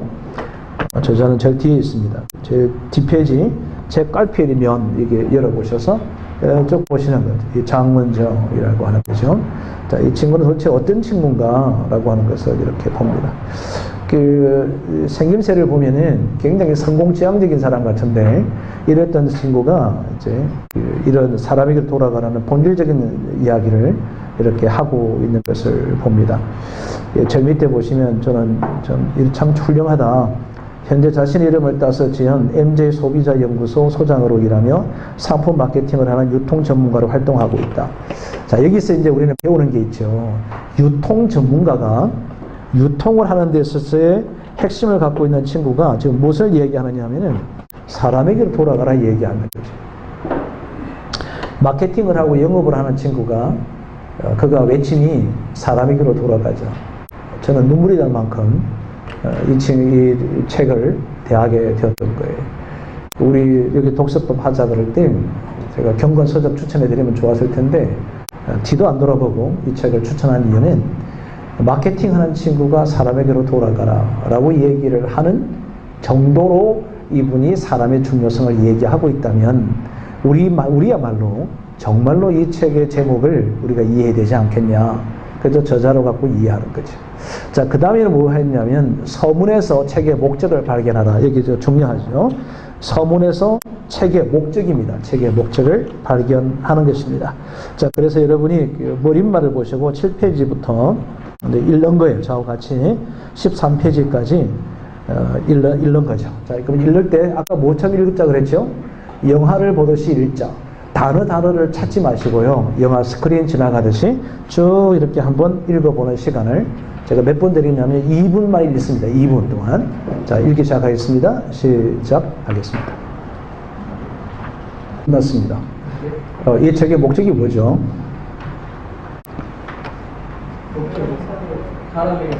사람에게 돌아가라. 네. 자, 12페이지 제일 위에 보시면 이 책은 하고 이제 목적을 정의하는 거예요. 이 책은 당신의 내면 깊은 본질에 대한 이야기다. 본질. 자, 제일 13페이지 제일 끝자락에 목적지는 사람이다. 딱 보는 순간에 이거 설교 제목 그렇죠. 이거를 작은 수첩에 옮기 쓰는 거예요. 목적지는 사람이다. 자, 이게 어록이라 그러죠. 어록이다. 여러분 설교 한 편에는 제일 마지막 부분에 설교의 끝자락에 뭐가 반드시 들어가야 되느냐 하면 두 가지가 들어가야 됩니다. 첫 번째는 이렇게 설교를 듣는 사람이 하나님께 주시는 축복이 무엇인지를 한 가지 꼭 전달해야 되고요. 두 번째는 설교자가 오늘 설교 30분 한 것을 딱 한 단어로 압축해서 어록을 남겨요. 설교 제목이 아니에요. 설교 제목은 감추어져서 오늘 설교자가 무슨 얘기하려고 하는지를 쫓아올 수 있도록 만드는 가이드의 그 타이틀인데, 어록은 전체를 통해서 설교하려고 하는 사람이 체득화된 것을 딱 한 문장으로 얘기하는 것이 어록이에요. 그러니까 어록과 one blessing, 하나님의 축복, 이 두 가지를 반드시 하라라고 하는 거죠. 자, 여기 제가 뭐라고 옆에 썼냐면, 동양서적은 대부분 저자가 대부분 서론에다가 놓고 씁니다. 저는 이 책을 통해서, 이게 우리나라 목사님들이, 장로교 목사님들, 합동, 합신, 이런 쪽에 고신척 목사님들은 주로 설교하는 패턴이, 오늘 이 본문을 통하여 저는 하나님의 사랑에 대해서 말씀드리려고 합니다. 이렇게 하잖아요. 그죠? 듣는 사람이 뭐라 듣느냐 하면, 아, 오늘 설교는 하나님의 사랑에 대해서 하시겠구나, 입신하자. 이렇게 결단하죠. 네. 뭐, 무슨 얘기 하든 다 한 거니까, 아는 게 나오면 흥미를 상실해버리는 거죠. 설교는 끝까지 설교자에 쫓아오도록 하는 것이 설교의 포인트거든요. 목적을 그렇게 찾아라라는 거죠. 자, 그 다음에 볼까요? 제목을 읽고 연결하여 설명하기, 이렇게 나왔습니다. 제목을 읽고 연결해서 설명하기가 뭐냐? 목차를 한번 열어보시겠습니다. 자, 목차를 보시면 그게 1장, 2장, 3장, 4장 이렇게 되어져 있습니다. 자, 제목들을 보겠습니다. 제목들을. 외로움, 다른 누구도 아닌 바로 당신의 이야기, 이게 1번이고요. 두 번째는 무엇이 우리를 점점 더 외롭게 만드는가 라고 하는 거고, 세 번째는 외로운 섬처럼 떨어져 살아가는 외톨이들에게 뭐 하려고요? 이렇게 살면 된다 라고 하는 것을 얘기하려고 하고 있고, 4장에서는 우리는 모두 누군가에게 의미 있는 존재가 된다 라고 하는 거죠. 자, 오늘 여러분 제가 뭘 얘기해 드렸냐면은, 첫 시간에 우리가 책을 읽을 때는 네 가지를 반드시 보라 그랬습니다. Why, How, What, Determination. 이거를 보라. 자, 우리는 이제 결단 부분은 놔두고, 자, 먼저 Why, 왜 이 책을 읽어야 할까요? 왜 이 책을 읽어야 할까요? 왜 읽어야 되죠? 몇 장에 나와 있죠? 1장이 바로 나오잖아요. 그죠? 왜요? 외로움, 다른 누구도 아닌 너 얘기야. 나의 얘기라고. 왜 읽어야 되는가? 나 이야기니까. 나의 이야기니까 이거는 읽어야 되겠구나. Why? 자, 그리고 두 번째는 무엇이 우리를 점점 더 외롭게 만드는가? 이거는 1번에 있는 Why에 대해서 뭐죠? 이거를 좀 더 보완적 설명을 하고 있는 거잖아요. 그죠? 너 외로운데 더 외롭게 하는 게 뭘까? 왜? Why를 설명하는 거죠. 그게 What, 무엇을 또 얘기하는 겁니다. 그런데 감사하게도 이 저자가 뭘 했습니까? How, 외로운 섬처럼 떨어져 살아가는 외톨이들에게 이렇게 하라라고 하는 것을 설명하고 있는 것이 여기에 지금 나온다는 거죠. How예요. 그리고 우리는 모두 누군가에게 의미 있는 존재인 것을 What, 우리가 왜 그러면 서로 만나야 되는가, 우리가 왜 이렇게 해야 되는 것인가를 얘기해 줄 수 있는 가장 강력한 What, 그것이 무엇인가를 설명해 주고 있는 것이 4장에 있다는 거예요. 자, 좋은 책이다 아니다? 좋은 책이다. 좋은 책. 뭘 갖고 좋은 책인지 판단합니까?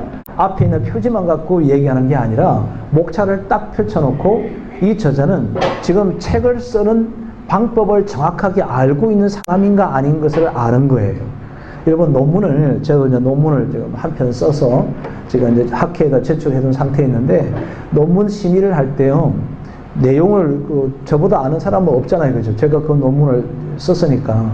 그러면 판단하는 사람은 뭘 보고 하느냐 하면은, 논문을 작성했을 때 필요로 하는 요소를 보는 거예요. 요소를 딱 보고, 이거 논문이 잘 됐구나, 안 됐구나는 그가 갖고 있는 필수적으로 논문에 포함되어 될 것들이 있어요. 요즘은 논문에 통계가 없는 논문은 논문이 아니라고 그냥 치부해버리거든요. 그건 썰이라고 그러더라고요. 썰. 그러니까 썰 풀지 말라 이러는 거죠.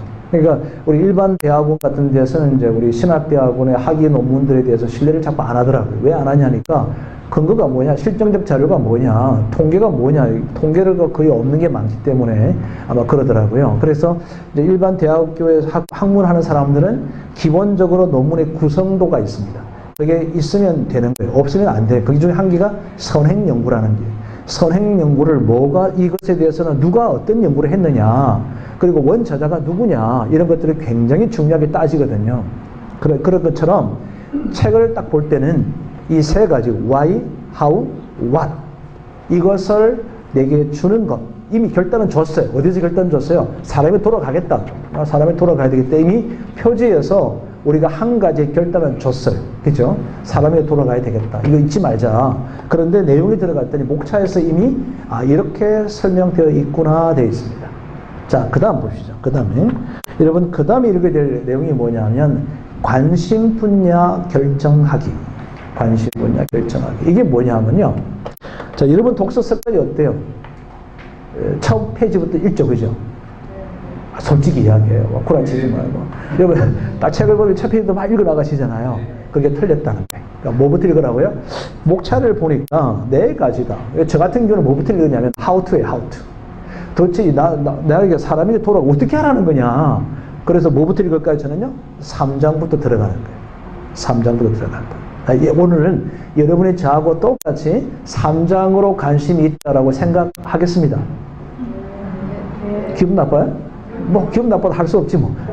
학습을 하기 위해서. 자, 3장으로 가겠다고 결정을 딱 했어요. 자, 3장 갑니다. 자, 여기서 저를 봐요. 여기서 아주 중요한 얘기입니다. 자, 여러분, 이 저자는 지금 4편의 작은 책들을 모아서 책으로 엮은 거예요. 맞습니까? 동의할 수 있습니까? 이제 감이 좀 잡히시네. 자, 저건 봐요. 자, 책을 읽는 요령은 제가 왜 1시간 반 동안 계속 이 이야기를 1시간 절반 50%를 지금 이 이야기를 왜 계속하고 있을까? 책은요, 전부 다 똑같이 구성되어 있다는 얘기죠. 그러니까 책 안에는 이 4장을 나눠놨으면 4권의 작은 책이 있는 거예요. 자, 그러면 작은 책이 있다는 얘기는 책 읽는 방법은 각 장마다 똑같은 거예요. 똑같아. 자, 그러면 제일 먼저 뭐라 그랬죠? 목차를 갖고 읽기. 책 제목 갖고 읽기잖아요. 자, 여기 보시죠. 3장을 보겠습니다. 책 제목이 뭐냐면 외로운 섬처럼 떨어져 살아가는 외톨이들에게, 이렇게 되어 있는 것이 책의 제목이에요. 자, 이 책의 원 제목은 뭐죠? 사람에게로 돌아가라. 이게 책 제목이잖아요. 또 이 안에 책 안에 책이 있는 거예요. 책 안에 책이 제목이 뭐냐면 외로운 섬처럼 떨어져 살아가는 외톨이들에게 있으라. 여러분, 우리 선교사님들이나 보면은 이 모임에 이런 거 잘 안 나오시고 계시는 분들 있죠. 그죠? 네, 많이 계세요. 굉장히 많이 계세요. 네.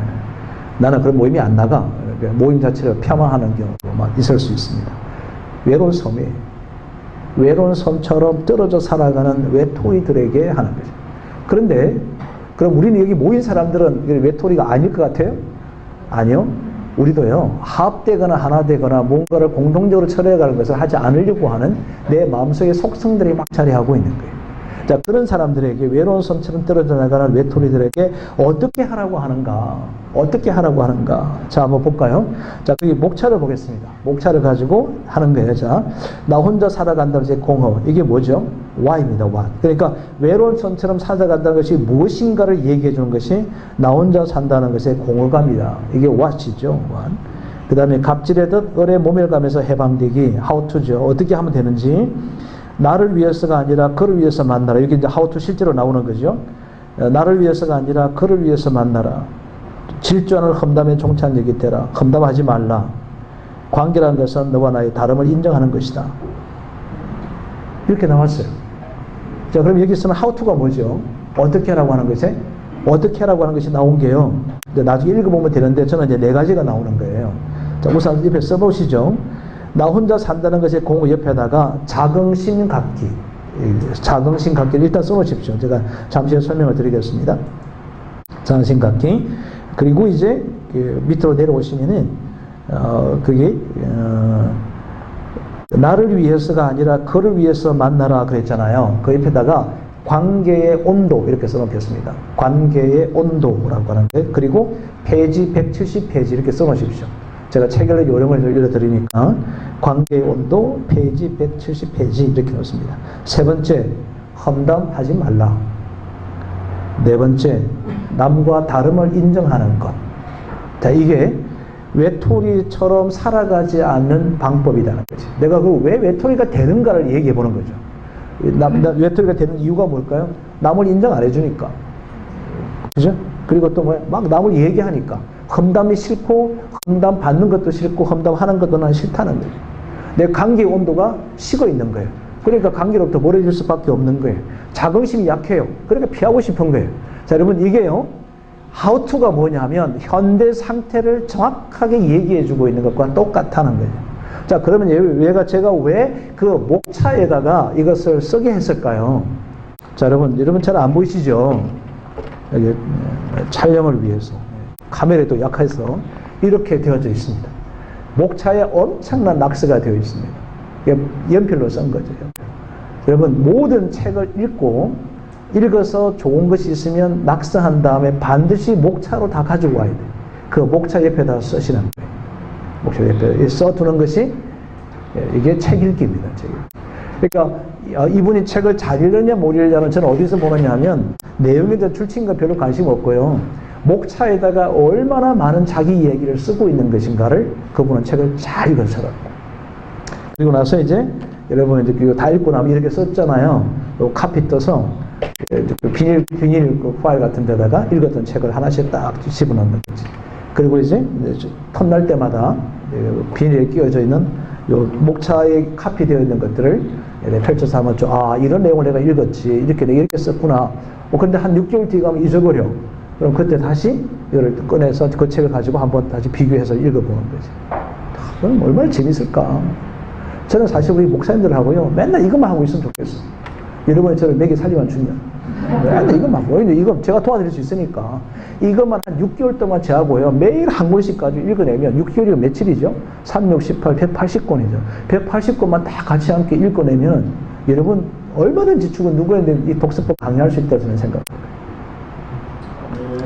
책은 여러분, 읽는 게 어려운 게 하나도 없어요. 이런 요령을 몰랐을 거래요. 그래, 이렇게 강의했잖아요. 첫 번 딱 들었던 분이 강의. 그래서 시도하려고 딱 갔더니, 목사님 읽다 보니까 또 첫 페이지부터 읽고 있다는 거지. 그래, 안 되지. 뭐가 안 돼서 그래요? 연습이 안 돼. 그래서 여러분, 교육이 중요한 게 아니고요. 훈련이 필요하다. 훈련은 뭘까요? 반복 연습이거든. 계속 언제까지? 될 때까지 하는 거지. 몇 권요? 100권이라는 거죠. 하루에 한 권 갖고 100일 동안 33개월 동안만요. 딱 갖다 놓고 해요. 하는 방법 읽어드릴게. 지금 오늘 집에 딱 가시면은 서재에다가 내가 읽어야 될 책 100권을 갖다 올려놔. 그냥 쌓아놔. 그냥 100권을 딱 쌓아놓고 그게 앉아있어. 답답하잖아. 그죠? 그 답답하잖아. 그럼 어떻게 하면 돼? 읽어내면 되지 뭐. 그냥 한 권 읽고 빨리 없애버리면 하면 100권 없어지잖아. 그리고 그날에 자기에게 보상하라는 거지. 내가 요 100권을 다 읽고 내가 아주 근사한 바롱 하나 맞춰 입어야 되겠다. 이런 거. 이게 보상의 원리거든요. 독서하는 사람은 보상의 원리를 하는 거다. 이걸 제가 이제 샘플로 드릴게요. 저는 커피를 상당히 좋아합니다. 그런데 어떻게 저하고 약속을 하느냐 하면 이렇게 약속합니다. 오늘 이 책을 안 읽으면 나는 커피를 안 먹겠다는 거지. 근데 이걸 그렇게 하니까요. 안 먹으면 되지. 안 읽더라고요. 그래서 뭐 했냐면 커피 내리는 것을 갖다 놓고요. 커피를 내리는 거지. 향이요.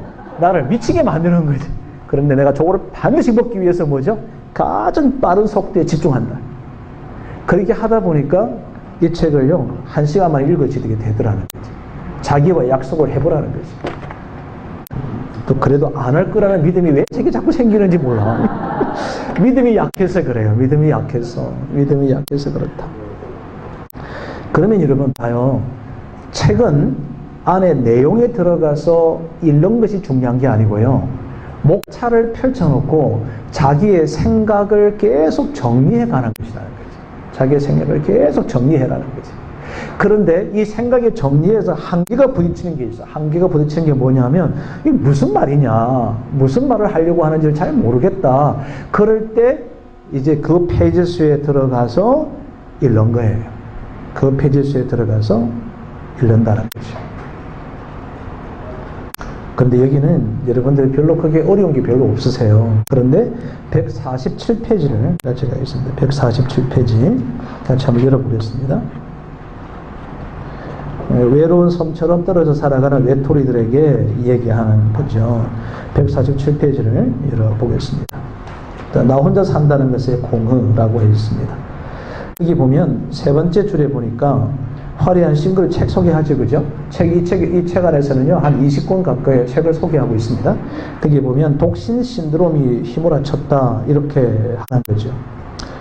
화려한 싱글, 그리고 독신 신드롬 이러더니, 그 통계청에 보면 1인 가구의 전가조세가 가팔라서 2035년이 되면 35%가 될 것이다. 이렇게 내다봤다. 자, 이거는 밑줄 치십시오. 자, 이런 거 이거 잡아요. 이분이 요즘 책들의 그 중요한 트렌드가 하나 있습니다. 그 트렌드 중에 하나가 뭐냐면 통계를 기록하고 있는 책들이 계속 나온다는 거예요. 자, 그럼 왜 중요할까요? 왜 통계를 쓸까요? 내가 하는 이야기는 그러한 추론치가 아니고 이런 근거를 가지고 하는 거라는 것을 입증하는 거예요. 자, 지금 우리 설교들도 우리 사역들도 근거인 빅데이터들이 없으면 죄송한데 전부 다 추론적 사역을 하는 것밖에 안 된다. 자, 교회 성장했다. 뭐 어떻게 성장을 평가해요? 우리 교회가 몇 명이 시작했는데 지금 몇 년이 지난 지금에 몇 명이 출석하고 있다. 이게 성장의 지표라는 거죠. 그게 성장을 가늠하는 거잖아요. 그죠? 그것처럼 모든 지표를 이렇게 만들어라는 거죠. 자, 그렇게 그거 스크린 하는 겁니다. 스크린 연속하는 거예요. 자, 그리고 뒷페이지를 넘겼더니 144페이지. 자, 위에 보니까 전 세계 분위기도 동일하다. 여기 데이터가 쭉 나오죠. 아주 성실하게 데이터를 얘기합니다. 이런 거죠. 여러분 봐요. 설교할 때 여러분 지금 우리 한국은 혼자 사는 사람들이 날로 증가하고 있습니다. 얼만큼 되느냐고요? 굉장히 많습니다. 나는 그 소리 안 듣고 싶어. 근데 굉장히라는 게 도대체 얼마냐 말이지. 이 데이터가 여기 있죠. 이런 데이터는 별도로 여러분이 올려놓는 거예요. 설계하는 사람들은 올려놓고 그거를 별도로 데이터 관리 창을 만들어 저 파일에다가 정리를 해놓는 거죠. 출처, 사람에게 돌아가라 책에 몇 페이지에 어떤 내용 카피도 딱 넣어놓는 거죠. 저장하는 거죠. 그럼 독신 데이터 딱 치면 그게 클릭해서 나올 수 있도록 그렇게 관리하는 거다. 책을 관리하십시오. 그렇게 하고 계시죠? 우리는 계속 굉장히 많다고 합니다. 제가 엎어 놔가지고요. 죄송해요. 자, 그 다음에 48페이지 보면은 또 재미난 표현 하나 한게 있어요. 여기 한국인의 절반은 혼자 논다는 거죠. 잘 노는 거죠. 그죠? 우리 이렇게 하죠. 우리 한국인의 절반은 대충 논다. 열심히 논다. 근데 이분이 이것을 설명하기 위해서요. 혼자 TV를 보고 1위, 2위, 3위 쭉 이걸 한 거예요. 이걸 한 게 뭐냐면 실제로 이분이 표준협회에 가가지고 실제 설문했던 데이터를 만들어 놓은 거예요. 그래서 참 잘했다라고 생각해. 쭉 읽다가 이제 스크린에서 쭉 넘어가다 보니까 151페이지에 가졌습니다. 그게 만성적 외로움을 느끼는 사람이 있다. 지금 용어가 보십시오. 자, 이게 볼까요? 이제 여러분, 이게 책 읽는 방법을 좀 설명합니다. 자, 147페이지에 첫 번째 뭐가 나왔습니까? 화려한 싱글 단어가 나왔죠. 두 번째 뭐가 나왔죠? 독신 신드롬 이렇게 나왔어요. 자, 세 번째 단어가 뭐죠? 151페이지에 만성적 외로움. 그 밑에 보시면 또 뭐가 나오느냐 하면 극심한 고독이랍니다. 자, 여러분 이게 뭐냐면요. 이게 뭘까요? 이게 뭐를 얘기하느냐 하면 언어를 팽창하는 거예요. 언어 팽창. 자, 여러분 지금 우리 한국 목사님들의 설교가요. 책을 안 읽었다는 그 반정해주는 내용이 뭐냐면 용어가 1600단어 가지고 쓰는 거예요. 1600단어. 그 안에서 뱅글뱅글 도는 거죠. 1600단어 가지고. 그런데 탁월한 설교가들은 언어가 어떻게 되냐면 2700개 이상 쓰는 거예요. 그러니까 1600개에서 1100개의 차이가 나는 거예요. 단어가. 그런데 그 새로운 단어들이 막 나온다는 거죠. 그죠? 그런데 더 중요한 게 있습니다. 자, 여러분 봐요. 설교는 클라이막스가 한 편 꼭 있거든요. 클라이막스를 딱 칠 때 이 클라이막스를 올려가는 방법이 있습니다. 설교 컨설팅에서 하는 얘기예요. 방법이 뭐냐면 한 단어를 유사한 단어를 점청법으로 쓰는 거예요. 유사한 단어를 정청법으로 쓰는 거예요. 자, 이거를 입증하는 게 뭐냐면 여러분 우리는 믿음을 갖고 살아야 합니다. 그래서 우리는 하나님께 맡기는 겁니다. 여러분 하나님께 맡기는 그 사람은요 하나님을 절대로 신뢰하는 거예요. 이게 똑같은 말이에요. 그런데 그 믿음을 다르게 표현해 가는 거죠. 그 기술이 설교의 클라이막스를 끌고 가는 거예요. 그런데 그렇게 안 해요. 왜 안 할까요? 단어를 몰라서. 그럼 단어가 어디 있어요? 여기 지금 가르쳐주고 있잖아요. 자, 여러분 제가 우리는 화려한 독신들이 생기기 시작했습니다. 화려한 싱글, 돌아온 싱글, 돌싱 그럽니다. 근데 과연 그걸로 끝났을까요? 우리 오늘 본 한국도 지금 독신 신드롬에 깊이 있게 빠져들어져 있습니다. 이게 신드롬이 되어버린 것과 똑같은 거죠. 그 신드롬이 극한치를 더 넘어서서 뭐냐면 만성적 외로움을 겪는 사람들이 나날이 늘어나고 있습니다. 이게요, 극심한 중독적 증세를 보이고 있습니다. 그 중독적 증세가 어느 정도 심하게 됐냐면은 152페이지에 보니까 경피증이라는 게 있더라고요. 경피증. 중간에 보십시오. 경피증이라는 병에 대해 아는가? 경피증이란 피부가 딱딱하게 굳어지는 병을 말하는데 마음속에 뿌리 내린 외로움은 마치 경피증에 걸린 것처럼 내 마음을 딱딱하게 만든다. 자, 이러잖아요. 그죠? 자, 그러면 자, 설교 제목의 설교 제목 추천이 뭐냐면 경피증이라는 병을 아는가? 이런 게 지금 미래의 설교 주제라는 겁니다. 이거 너무 극단적인 거예요. 극단적이긴 한데 경피증은 아는가? 자, 이런 설교 시작합니다. 자, 오늘 등단했어요. 등단해가지고 한 5초 동안 여유 없이 설교 안 하시죠? 대부분. 딱 등단하면요. 창정이 지금 이 설교자가 첫 마디를 무엇을 할 것인가를 기대하게끔 5초간의 침묵을 하라는 거죠. 그렇게 하세요? 안 합니다. 그렇게 하고 계시나요? 할 겁니다. 굉장히 지혜로운 답변이죠. 그죠? 지금 벌써 강사가 무슨 말을 의도하는지를 벌써 캐치한 거예요. 여러분, 이번 주부터요, 강의에 딱 서잖아요. 5초 동안 침묵을 딱 하는 거예요. 그러면 갑자기 어떤 일이 벌어지냐면, 청중이 집중합니다. 지금 저기 무슨 얘기를 하려고 할까? 자, 여기에서 시대적 설계 트렌드가 뭐냐면 질문입니다. 질문. 여러분 혹시 경피증이라는 것을 아십니까? 몰라. 근데 이거는 나밖에 몰라. 이 책을 읽지 않은 사람들은 절대 몰라. 근데 피부과 원장 말고는 몰라. 그럼 이거 뭐 얼마나 좋은 용어야, 그죠? 경피증을 아십니까? 마음의 경피증을 혹시 들어본 적이 있으십니까? 자, 이렇게 설교를 시작하는 것이 굉장히 좋습니다. 그럼 저는 어디서 배웠을까요? 아니요. 그냥 여러분 책 읽다 보니까 이렇게 저자들이 유도하구나. 그럼 나도 그렇게 해야 되겠구나. 뭐 그렇게 해서 설교하고 있습니다. 요게 스크린 리딩의 핵심인데요. 더 진짜 중요한 거 이야기하겠습니다. 제일 밑에 보시면 뭐라 그럽니까? 재배열하기 이렇게 되어 있습니다. 재배열하기. 자, 재배열하는 게 뭘까요? 재배열하기.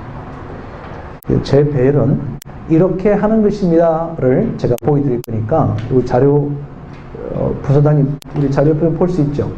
네, 5분간 휴식을 선포합니다. 잘하자 자 고고고 하니까 이런 고가 오더라는 거죠. 이걸 보고 뭐라고 표현했냐면요, 희망으로. 야, 이런 단어장을 쓰지 않는 사람도 있더라고요. 여러분 옛날에 학교 다닐 때 영어 단어장 갖고 다니셨죠? 네. 어떤 단체든지 가면 항상 왼편의 반응을 잘해요. 이렇게 얘기해도 오른편은 가만히 있잖아요. 모든 어쩐지 공동체를 가면 꼭 이 기현상이 있는데 어떤 단체들이 변함이 없더라고요. 이렇게 희망 고문 이런 단어들을 여러분 단어장에다가 이렇게 기록해 두는 거죠. 쓸 수 있도록 그렇게 하는 것이 참 좋겠다라고 하는 거죠. 걱정이 이런 게 있습니다. 외로움을 더하는 요인은 도대체 뭘까? 이제 이런 것을 이 책에서 있는 것을 이제 정리를 이렇게 좀 해나가는 거죠. 했습니다. 사람에게 돌아가기 위한 디딤돌 어디 있냐면 그 5장을 보시면은 뒷장에 이렇게 보면 사람에게 돌아가기 위한 디딤돌 목이 이렇게 되어 있잖아요. 여기 타인 이해를 하는 거라든지 이런 게 있습니다. 지금 여러분 뭘 보고 있냐면은 전체 5장의 그 스토리를 제가 재배열하고 있는 거예요. 재배열을 뭐부터 설명하고 뭐부터 얘기될지에 대해서 좀 설명하고 있는 것을 지금 보고 계십니다. 사람에게 돌아가는 디딤돌은 이렇게 하는 것이다 라고 하는 것을 그러면 이제 how to가 이제 나오죠. 그죠? 자, 지금 방금 우리 뭐 했냐면요. 1장에서 5장을 갔다가 5장에서 지금 3장으로 본론을 갖고 들어온 거예요. 이걸 보고 우리는 뭐라고 그러냐면 독서의 목차의 재배열이다. 그러니까 저자가 이제 1, 2, 3, 4, 5장을 쓴 것을 우리는 뭐에 근거합니까? Why, How, What 이라고 하는 것을 놓고 이것을 뭐하죠? 재배열하는 거죠. 그게 독서입니다. 독서는 저자가 무조건 따라가는 게 아니다. 왜냐하면 저자는 완벽하다고 볼 수 있는 건 아니거든요. 그러니까 우리가 이것을 완벽하다고 전제를 갖고 가면 그대로 쫓아가게 되면 여러분 뭐가 문제가 생기느냐 하면 내 주관은 사라져버리고요. 그 저자의 주관들을 쫓아갈 가능성이 굉장히 높은 거예요. 그래서 책을 가장 안 읽은 사람이 하는 얘기가 뭐냐면 이 책은 진짜야! 막 그래요. 이게 막 정말 이건 명작 중에 명작이에요. 그래요. 한번 읽었거든. 한번 읽어도 그 인간한테 이게 명작이야. 그런데 다른 분의 의견이 있을 수 있잖아요. 그죠? 그래서 중심 잡기가 중요하거든요. 중심 잡기가 뭐죠? 우리는 진리라는 게 있어요. 뭘 있어요. 그런데 책을 선정할 때부터 why와 how와 what을 아주 명확하게 결정을 짓고 보라. 그걸 딱 보고 판단하는 거예요. 그리고 책을 많이 읽다 보면 자기 나름대로 원리가 있어요. 원리가 있어서 이거는 잘못된 이야기구나. 그렇게 하게 되거든요. 그걸 보고 우리는 뭐라고 그러냐면 비평적 책 읽기라고 해요. 비평적 책 읽기. 거기까지 가야 되는데 오늘도 끝까지 못 가요. 왜 못 가느냐면 여러분이 지금 저를 노래 보는 이 눈빛이요. 만약에 더 했다가 큰일 날 것 같은 생각이 못 들리는 거예요. 다시 원장을 좀 다시 주십시오. 이번엔 여러분에게 자료를 드릴 거니까 참고하셔서 어떻게 배열하거나 어떻게 강의록을 만들어가는 거구나 이렇게 하는 거죠. 이걸 보시면 잠깐만요. 여기 뭐냐면 저의 어록입니다. 제가 실제로 쓴 글씨체예요. 이렇게 글을 써서 어록들을 정리. 이 어록이 어디서 나온 거냐면 이 책 한 권에서 제가 정리한 어록이라고 하는 그 책에다 제 노트에다가 다 써둡니다. 여기 뭐냐면요. 제가 지금은 이제 파워포인트를 만들어서 우리 스태프들이 저를 도와주잖아요. 제가 여기 최초에 제가 A4 용지에다가 작성한 내용이 이렇게 작성한 것을 조금 전에 보셨던 파워포인트로 만들어서 여러분들하고 나눈다는 거죠. 저는 여러분이 우리 독서 모임 있는 거 아시죠? 우리 독서 모임을 이끌어 가시는 대표 아멘 해주시는 분이 지금 이끌어 가시는 분인데 궁금한 사항이 있으시면 좀 물어주시고 여쭤봐 주시고요. 우리 목회자는요, 독서 모임에 무조건 참여해야 돼요. 이거는 선택사항이 아니에요. 나 혼자 하겠다. 그 외톨이죠. 그죠? 외딴섬에서 혼자서 지금 있는 외톨이가 오늘 이 책 목차를 카피 떠서 우리 저기 섬에서 다 보내줘야 돼요. 외톨이에서 탈출하라. 무인도에서 지금 끌고 나와요. 이렇게 만들어가는 것입니다. 이거 이제 제가 정리했던 내용을 설명해 드렸습니다. 좀 체인지해 주시면 좋겠습니다. 책 읽는 순서. 네. 그리고 이제 마지막이 뭐냐면, 이제 스크린 리딩하라. 스크린 리딩을 어떻게 할까요? 그냥 쭉 이렇게 넘기면서 이제 읽어가는 거죠. 읽어가는 걸. 그걸 어떻게 하는지를 요령을 이제 설명을 하려고 합니다. 설명하니까. 자, 스크린 리딩이란 과연 뭘까? 그것은 영화를 보듯이 그냥 책을 보는 거예요. 책을 보는 거예요. 영화를 보듯이 책을 본다는 것은 도대체 어떻게 할 것인가? 여러분 기억하실 거. 정독하지 말라. 기억할 거. 보통 기억할 거 이렇게 할 때는요. 그 당구장 방크 아시죠? 당구 안 치우셨어요? 당구장 방크를 딱 치는 게 참고죠. 참고 표시를 딱 해서 정독하지 말라. 여기 보시면 네 번째, 영화를 보듯이 네 번째. 정독이 아니라 그냥 물 흘러가듯이 그냥 읽어라. 그러니까 이해하려고 하지 말라. 그냥 영화를 여러분 이해하려고 들으면요. 벌써 스크린 지나가요. 다음 장면 지나가고 없어요. 뭘 찾아? 뒤에 보시면 의미를 찾아. 이 영화 한 편에서 주려고 하는 미닝이 뭐냐. 자, 여러분 잘 들어보세요. 한 편에서 주는 미닝이 무엇인지를 찾는 것이 지금 시대의 한국에서의 설교입니다. 그리고 이 설교 패턴을 보고 뭐라고 하냐면 체득화된 의미 중심의 설교입니다. 강의 설교가 아니에요. 주의 설교도 아니고 주제 설교도 아니고 체득화된 의미 중심의 설교를 하라. 제가 지난주에 이제 저희 우리 독립자들과 함께 예배를 드렸습니다.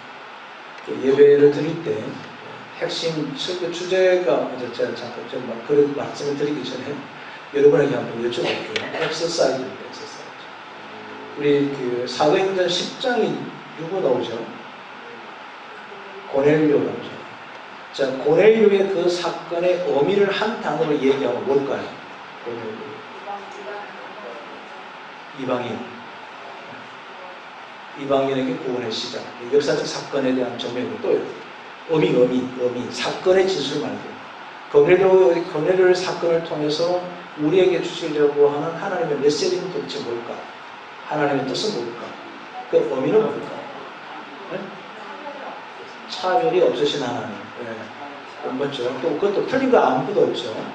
네. 제가 뭐라고 설교 제목을 붙였냐면은 우리에게 부족한 한 가지. 우리에게 부족한 한 가지. 여러분 그 사도행전을 쭉 읽어보시면은 뒷부분에 가면 10장에서 뒷부분에 뭐가 나오냐면 이 고넬료에게 뭐가 부족했죠? 나는 고넬료만큼 완벽한 크리스찬을 본 적이 별로 없어요. 그죠? 경외, 구제, 온 가족과 더불어 기도에 항상 기도에 힘쓰고 다 했죠. 한 가지 부족한 게 있었어요.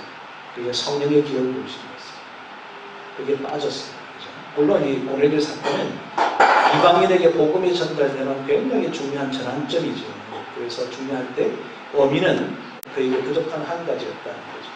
그게 의미 찾기 하는 방법입니다. 그럼 어디서 어떻게 그렇게 의미를 찾을 수 있을까? 그게 독서인데요. 그 독서는 방법이 문자에 집중하게 되면 의미 찾기가 잃어버려요. 이 책의 전체적으로 무엇을 얘기하려고 하는지를 쭉 그냥 스크린 한번 쭉 읽으면서 그 남는 하나가 딱 있습니다. 그 남는 하나를 딱 붙드는 거예요. 근데 이 하나를 붙드는 것을 거의 작가들은 이걸 쓰는 거죠. 그 쓰는 게 어디로 집중하느냐 하면 목 제목에다가 딱 갖다 놓은 거예요. 그리고 이 책은 저자는 사람에게로 돌아가라고 하는 이 한마디를 하려고 엄청난 분량의 글을 쓴 거라는 거죠. 그렇게 그냥 쭉 읽어 나가는 것입니다. 예, 그러나 우리가 중요한 게 뭘까요? 작가의 의도를 읽어내는 것이 참 중요하죠. 그죠? 작가의 의도를 읽어내고 도시의 중요한 부분들은 이 목차와 함께 인식하는 것이 필요하다. 외우라는 겁니다. 그러니까 지금 여러분이 책을 읽으실 때는 그냥 바로 책장을 열어서 1페이지부터 읽어 나가시면 안 되고 목차에서 이미 기본적인 구조, 틀을 익혀라는 거죠. 그 틀을 읽고 그리고 그 틀들을 재배열하는 거죠. 이게 시스템입니다. 재배열을 쭉 하는 거죠. 그리고 숙지된 상태에서 뭐예요? 들어가는 거죠. 숙지된 상태에서 들어가는 거죠. 여기서 제가 지금 까비테를 가야 되는 오늘 운명에 놓여 있습니다. 오늘 제 하루의 운명은 이게 끝나고 이제 완전 까비테 맞죠? 까비테로 가야 되는 원회라고 해도 원회. 올티가서 지나서 가야 돼요. 그러면 제가 지금 이제 까비테를 간다라고 하는 전체적인 그림을 알고 있잖아요. 거쳐가야 되는 곳이 있잖아요. 그럼 제가 알고 있는 동네는 여기서부터 맞는지 모르겠는데 올티가스를 거쳐서 그다음에 보니파시오를 지나서 그 다음에 파사인가 거기를 지나서 그 다음에 알라밤을 지나서 이렇게 아마 통과해야 될 것으로 생각이 드는 거죠. 근데 이걸 제가 지금 얘기한 게 뭐예요? 전체 가볼 때까지 목적지까지 갈 때 내가 지목을 알고 있는 거죠. 그걸 제가 깜빡 졸다가도 선생님 지금 어디쯤이죠? 거기가 어디쯤이구나. 이걸 알면 책을 읽어 나가는데 지금 내가 어떤까지 와 있는지를 내 스스로를 점검해 볼 수 있다. 그래서 목차를요. 읽고 분석하고 편집하고 얘기하고 읽고 얘기하고 해서 옆에 계신 분하고 옆에 계신 분이 있죠. 룸메이트도 있잖아요. 룸메이트 없어요? 있잖아요. 룸메이트하고 목차를 갖고 나눌 수 있어야 된다. 목차를 안 읽고도 목차를. 이 책은 말이죠. 이 저자는 이 이야기를 하려고 그럽니다. 이 이야기를 하려고 합니다. 이 이야기를 목차에서 충분히 안 보고도 내용을 읽고 밑줄 치고 뭐 A4 용지 안 쓰고도 사람하고 얘기할 수 있을 정도로 목차를 갖고 소화해내라는 거예요. 자기 나름대로 편집을 하라는 거죠. 왜냐하면 그걸 A라는 분이 갖고 중요도하고 B라는 분이 갖고 있는 중요도가 다를 수 있거든요. 근데 그 다를 수 있는 것을 인정하고 그 내용 갖고 충분히 책을 읽어내는 것이 절대로 필요하다는 거죠. 그걸 우리는 독서 스크린 리딩 한다.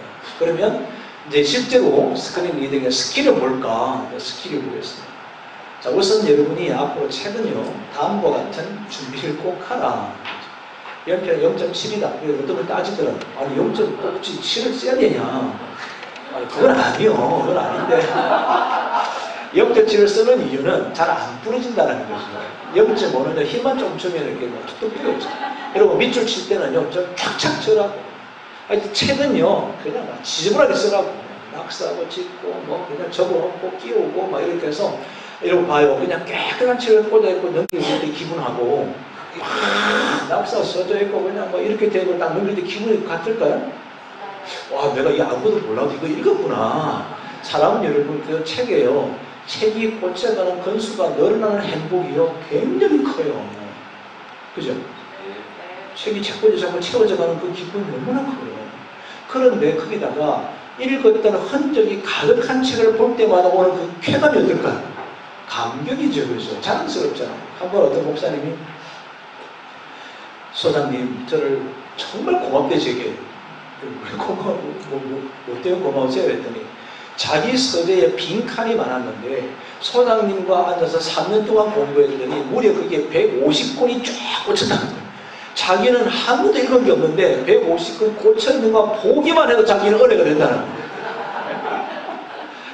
0.7mm 그 다음에 지우개 다르다는 것은 A4 용지 이면지 갖다 놓고 A4 용지 뭐 하라고요?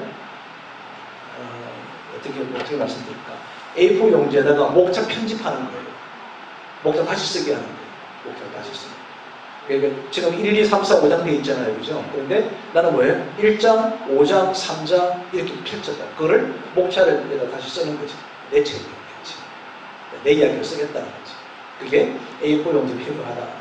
휴대폰은 제발 좀 기도할 때도 끄고 책을 제발 좀 꺼. 우리 목사님들 기도실에 들어가고 휴대폰 갖고 들어가길래 그거 왜 갖고 가냐 했더니 가끔 하나님께서 휴대폰으로 응답 줄까봐 제발 휴대폰 좀 끄고 들어가서 좀 하시면 좋겠어요. 어떻게 읽을까? 눈으로 읽는 방법이 있고요. 또 뭐가 있죠? 눈으로 읽는 방법이 있고 손가락으로 읽는 방법이 있어요. 이게 저는 건너뛰기도 안 해요. 안 하는데 눈으로 읽는 방법은 흔히 X형을 이렇게 쭉 눈만 갖고 하는 거예요. 눈으로 이렇게 읽어나가요. 근데 저는 그렇게 안 읽고 어떻게 하냐면 동시에 두 줄 읽게 하는 거예요. 동시에 두 줄. 눈을 초점을 중앙에 두면서 눈을 왔다 갔다 하지 않고 중앙에 두면서 두 줄씩 읽어나가요. 자, 그러다가 뭐가 나오냐면 중요한 단어가 나오잖아요. 중요한 단어가 딱 나오면 저는 마킹합니다. 마킹. 중요한 단어, 모르는 단어를 어떻게 하는지는 잠시 후에 말씀을 드리겠습니다.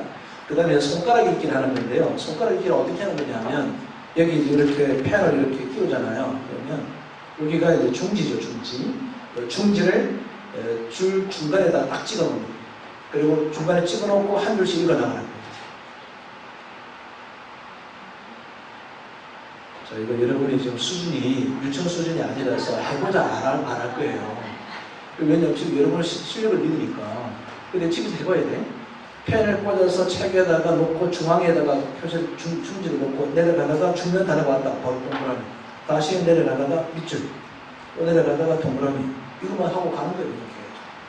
그러니까 이제 최초 연습할 때는 제가 우리 목사님들 훈련해 볼 때 최초 연습할 때 제일 좋은 게 손가락 중앙에 놓고 이걸 한 줄씩 읽기. 한 줄씩 하나씩 읽거나 옆으로 읽어가는 게 아니라 한 줄 한 줄 한 줄 읽기. 여기에 속도가 빠르게 내려가는 거죠. 쭉 내려가는 거죠. 이렇게 내려가고 하는 것이 손가락 읽기라고 합니다. 그 다음에 이제 단락이 나오잖아요. 챕터가 마지막 딱 이렇게 나오죠. 이거는 반드시 집중해서 읽어요. 왜 그럴까요? 대부분 결론에다가 갖다 놓는다는 거죠. 이 저자가 얘기하려고 하는 결론이 딱 나와 있다는 거죠. 다이버의 자격의 보상, 몰입의 생명이다. 스크린 독서법은 몰입이 핵심이에요. 이런 정도는 2시간 정도를 확보하고요. 아까 우리 얇은 책 제가 보여드렸잖아요. 아돌로의 책 같은 그런 1시간 정도 딱 갖다 놓고 내가 1시간에 독파해보자, 읽어보자 이렇게 이런 거예요. 자, 여기서 팁 드리겠습니다. 무슨 팁이냐? 책은 무조건 한 번 읽으면 3번 읽으셔야 됩니다. 이해가 되시나요? 어떤 이해냐면 이런 거예요. 그러니까 줄을 중앙에 이렇게 손가락을 가지고 이렇게 쓰면서 작성하면서 이렇게 책을 읽잖아요. 이렇게 좀 읽어 나가다가 뭐 또 줄도 치고 그죠? 동그라미 이해 안 하고 그냥 명사구나. 또 뭐라 치고. 이건 중요한 단어구나. 이게 참 좋은 말이네. 화살표하고 별 표시하고 막 이런 게 해요. 그러고 했다가 넘어갔어. 한번 쭉 스크린 했어. 내가 봤다. 대충 이런 말이었고 내가 목차에서 읽었기 때문에 이런 얘기 설명을 참 많이 되어 있구나. 그래 한번 읽었어. 그 다음 뭐 하느냐 하면 표시한 것만 읽는 거예요. 두 번째. 그리고 딱 끝나고 뭐예요? 중요한 것만 읽는 거예요. 그게 세 번입니다. 그러니까 한 번 책을 읽을 때 몇 번 읽자고요? 세 번. 세 번 읽으면서 처음부터 다 읽는 게 아니라 쭉 읽어 나가다가 중요하다고 표시된 것을 치고 그 다음에 그것을 다시 중요한 게 읽고 마지막 최종적으로 가장 마킹되는 중요한 부분을 읽는 거다. 이게 그 책 읽는 스크린 리딩하는 방법이다. 몰입하는 방법은요, 그 환경 만들기를 하라. 책 읽을 수 있는 환경 만들기를 하라. 여러분, 그 서재는 제가 우리 한국교회 목사님들 방에 딱 서재 목양실에 딱 들어가면은 이분은 책 읽는 분인지 아닌지를 금방 알거든요. 왜 어떻게 하면 책 안 읽는 분들의 공통 분모는 그 본 책상의 테이블에 제 앞에 모니터가 대부분 있습니다. 자판이 이렇게 있고 모니터가 있는 분은 독서를 별로 안 하는 분이에요. 이분은 뭐 하는 분이냐 하면 주로 인터넷에서 자료를 찾는 분이에요. 그런데 사이드에 있는 컴퓨터로 옮겨놓은 사람들은 책을 읽으려고 애쓰는 분이에요. 그 다음에 두 번째는 책을 읽는 사람의 습관 중에 하나는 원 책상, 우리가 책상 위에는 아무것도 없어요. 아무것도 없어요. 깨끗해요. 안 믿어주시죠? 제 책상을 보여줄 수도 없고. 그것도 한번 어디 강의하러 갔더니요. 안 믿는 거예요. 그래서 우리 실장도 지금 전화를 여기서 화상으로 연결해가지고 내가 실시간으로 보여드리겠습니다. 지금 이 전화기 켜고 그대로 올라가서 내 책상을 보여주라고 해서 책상을 쭉 비춰줬어요. 깜짝 놀라는 거죠. 아무것도 없어요. 깨끗하고. 그리고 제가 읽을 책만 딱 올려놓고 읽기 시작하고. 이 집중하는 거예요. 우리 목사님들 보니까 여기 뭐 햄버거에 그냥 뭐 건빵에다가 뭐 곰팡에다가 뭐 사탕에다가 자유시간에다가 뭐 커피에다가 어제 마셨던 콜라병 한 개에다가 뭐 이 컵 저거 갖다 놓고 이승 책을 읽는 거야. 나는 책을 어떻게 읽으실까 저거는. 읽지 표지 읽다가 끝내는 거지. 그럴 수 있을 것 같다. 환경 만들어. 그래서 매일 여러분은 책상 디톡스를 하라. 그리고 퇴근하라. 책상을 디톡스, 책상을 싹 치우고 집에 가서 아침에 출근을 딱 하면 딱 비어있어요. 그레트가 뚫고 목사님 나 출근할 수 있는 사무실이 있는 게 소원입니다. 이러더라고요. 이것도 심정이 이해할 수 있어. 자, 그런데 여러분 목사는요, 목회자와 지도자는 자신의 공간에서 한 교회 안에서 생활하더라도 내가 사무실로 올 때는 경계선이 있었으면 좋겠어. 내가 출근한다. 이래야 되는데 반바지처럼 그냥 티 옷 입은 채로 그냥 옆에 갔다가 거기서 입신했다가 저 옆방에 가서 입신했다가 저 뒷방 가서 자빠서 잤다가 뭐 이런 거 이제 계속 이러고 있는 거지. 그러니까 뭐 긴장이 하나도 없는 거잖아요. 그죠? 경계선이 필요하다. 환경을 만들어라. 그리고 우선순위를 정하라. 저는 목회자는 자기 우선순위가 책을 성경을 연구하는 시간. 저는 오전이요. 아침 우리 새벽 기도를 한다는 전제하에 한 5시 기상을 하시면 오전 11시까지는 아무것도 안 하셨으면 좋겠어요. 오전 운동도 하지 말고 아침 식사 그냥 토스트 하나, 햄버거 하나, 고구마 하나, 우유 한 잔, 커피 한 잔이면 충분하잖아요. 그리고 봐요. 6시부터요. 일어났다 치더라도 6시부터 11시까지면 5시간이면요. 성경 연구 2시간, 큐티 1시간, 또 책 한 권 읽고 하루 시작하고 약속해서 점심 먹고 해도요. 하루 일과를 11시부터 저녁까지 6시간, 7시간을요. 충분히 일할 수 있으세요. 이게 우선순위를 정하는 거거든요. 그러니까 결국은 뭐예요? 멘탈 이노베이션이 일어나야 된다는 거예요. 자기들 지금 멘탈이 문제지. 제가 볼 때는 환경이 문제가 아니잖아요. 내가 정말 우선순위를 어디다 두고 살아갈 것인가에 대한 간절한 갈망이 필요하다는 거죠. 우리 너무 바빠요. 피우십시오. 피우세요. 자기를 피우지 않으면 몰입이 안 되죠. 책상 디톡스 하라. 우선순위 정하고 오전 시간은 최대한 시간을 확보하라. 그리고 나를 바꾼다는 것은 멘탈을 바꾸는 것이 필요하다. 정말 책임있게 원하는 갈망하는 마음이 있으면 좋겠다. 우리 너무 바빠요. 좀 비우자. 저도 굉장히 바쁘죠. 책 읽는 기술입니다. 책 읽는 기술.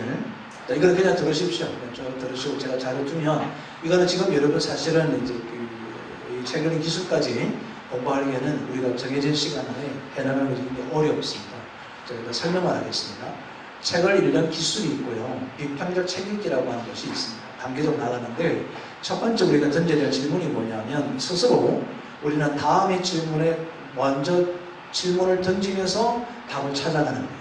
그러니까 저자를 가지고, 저자의 썼던 책을 가지고 이 질문을 던져보고 저자는 뭐라 하는지, 나는 어떻게 대답을 할 건지, 이거를 비교해 보는 거죠. 내가 왜 이렇게 살아야지? 예를 들면, 사람에게로 돌아가라 이렇게 했는데, 왜 사람 돌아가야 되지? 저자는 이거 왜 돌아갈까? 저자는요, 뭐라고 했냐면은, 너무 외롭다. 그래서 외로운 사람에게 당신이 말벗이 되어주고, 외로움에서 당신이 나와서 사람들을 만나라. 이 얘기잖아요. 저는 어떻게 적용했냐면, 저희 답은 뭐냐면, 그래, 목회의 본질이야. 교회의 본질이고 목회의 본질이야. 우리의 사명이야. 나는 내가 정말로 사람 중심의 목회를 해야 되겠다. 그게 나의 답이에요. 그러니까 저자의 답과 나의 답을 계속 물으면서 하는 거죠. 도대체 그것은 도대체 무엇을 말하는가? 저자는 사람을 뭐라고 규정하고 있고, 외로움을 뭐라고 교정할까? 뭐라고 얘기할 수 있을까? 우리 외롭지 않잖아요. 그죠? 왜 그럴까요? together, Jesus, 예수님이 있잖아요. 우리는 예수님이 함께 하시니까. 실제로 외롭다는 말이 안 맞는 거거든요. 그죠? 그게 반론적 제기잖아요. 우리 왜 외롭냐? 외롭지 않다. 왜냐하면 예수 그리스도와 함께 된 사람이기 때문이다. 그 정리가 어디냐? 에베소서에 가면은 여기 아주 선명히 나와 있거든요. 우리는 그리스도와 함께 앉히시고, 함께 자리하시고, 함께 앉으셨더라, 일으키셨더라, 이 말씀이 있거든요. 그러니까 함께 된 자가 된 거예요. 그럼 함께 된 자라는 자각이 부족하니까 나는 외롭다는 거죠. 외롭지. 요한이 외로웠을까요? 아니에요. 그냥 혼자 동굴에 갇혀서도 안 외로웠어요. 왜 그럴까요? 그리스도와 함께 있으니까. 그러니까 우리 그리스도의 진정한 하나님을 경험한 사람은 외롭지 않다는 것이 맞다. 이렇게 나는 정의하겠다는 거죠. 저자는 외톨이다, 외롭다, 궁극적인 외로움 속에 있다라고 얘기하지만 진짜 예수님 사람은 아니라는 얘기죠. 이게 책 읽는 기술이라는 거예요. 책을 읽는 방법은 조금 전까지 우리가 2시간 가까이 동안 여러분께 말씀한 내용이 그렇게 읽는 거예요. 그런데 우리는 책 읽는 기술이 들어갈 때, 스킬이 들어갈 때는, 스킬은 저자가 한 걸 쫓아가는 게 아니라는 거예요. 누가 썼든지 간에 그 저자가 했던 이야기, 그분이 이야기하는 답에 내가 생각하는 것이 무엇인지를 정확하게 자꾸 디펜스 해보는 거예요. 그게 스킬입니다. 아무튼 어떻게 할까? 저자는 이렇게 하래요. 근데 그거 아닐 수도 있잖아요. 그죠? 또 다른 것을 내가 바꿀 수 있는 거다. 실제 우리에게 진짜 중요한 솔루션은 도대체 무엇일까? 결론적으로 뭐였냐면요, 사람에게 돌아가는데 그 사람에게 뭘 심어줘야 될까요? 진짜 예수님을 만난 경험을 하게 되면 외롭지 않습니다. 혼자 길바닥 사막에 갖다 던져놔도 외롭지 않죠. 외로울 수가 없죠. 주님이 함께 하신다. 우리 주와 함께 하신다는 그 인식 자체가 자꾸 없어지고, 사람으로부터의 그 외로움과 공허함을 찾으려고 하는 의도가 깔려있다 보니까 주님이 없는 거죠. 주와 함께 있는 사람이 혼자 독방에 있으면 안 됩니까? 그래서 관계 없는 거죠. 그렇죠?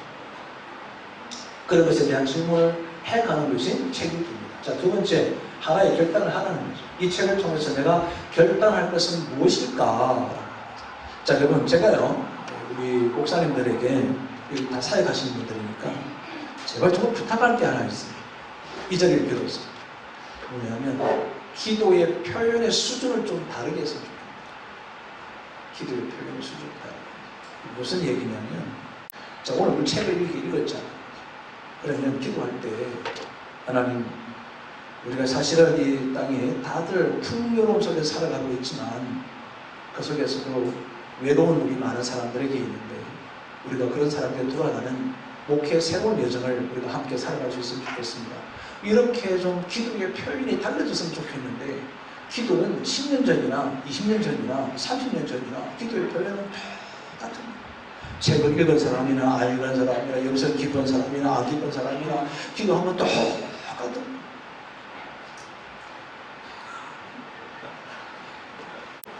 제 이야기는 제가 이 언어가 없으니까요.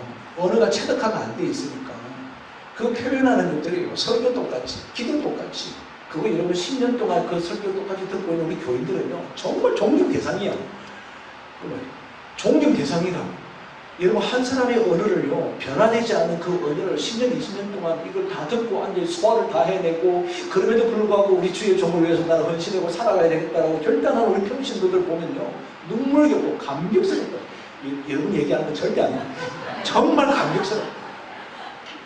그럼에도 불구하고 주의 종을 따르니까 우리 교인들요, 정말 훌륭한 분들이에요. 그러나 우리는 지도자잖아요. 지도자는 계속 자기의 이노베이션이 나와요. 혁신이 일어나야죠. 그러기 위해서는 배우고 익히면 그 단어를 통해서 기도도 바꾸고 설교 표현도 바꿔내고 멘토링도 바꾸고 이렇게 좀 해야 되지 않는가. 단어가 너무 없어요. 내 속에 단어가 축적된 단어, 저장되어져 있는 체득화된 그런 단어들이 너무 없는 거죠. 자, 그 다음에 나눔이에요. 여러분, 이거 독서 모임을 하는 이유는, 만약에 지금 이제 스킬 얘기하는데 1, 2, 3 지금 했잖아요. 1, 2, 3 이렇게 되어 있습니다. 1, 2, 3 이렇게 했는데, 나눔이 없는 독서, 나눔이 없는 독서는요, 죄송한데 죽은 거예요. 그러니까 나눔이 뭐냐면 이렇게 하시면 돼요. 내가 이처럼 강의하면 돼요. 예를 들어서 제가 이제 오늘 책을 읽었습니다. 그럼 나는 의도적으로 강의하는 거예요. 이 책을 강의하는 거죠. 그럼 내 거예요. 나 그거 나눈 거예요. 청중과 내가 나눈 거예요. 독서 모임에서 뭐 해야 되느냐면, 지금처럼 오늘 공부했던 내용처럼 책을 읽고 난 뒤에 목차를 딱 듣고 책을 가지고 딱 덮어놓고 얘기할 수 있어야 된다는 거죠. 이 책은 말이죠, 이렇게 되었다. 그런데 나는 이렇게 생각하고 이렇게 편집을 했다. 그리고 나서 이 속에서 내가 배웠던 것은 이런 거다.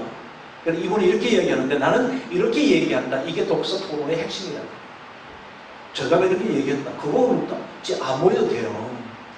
아무 해도 우리 알잖아 다. 저자가 이런 얘기했다. 그래서 저자는 이랬는데 나는 이렇게 해야 된다고 생각한다. 지금 이런 사역으로 나는 전환하고 싶다.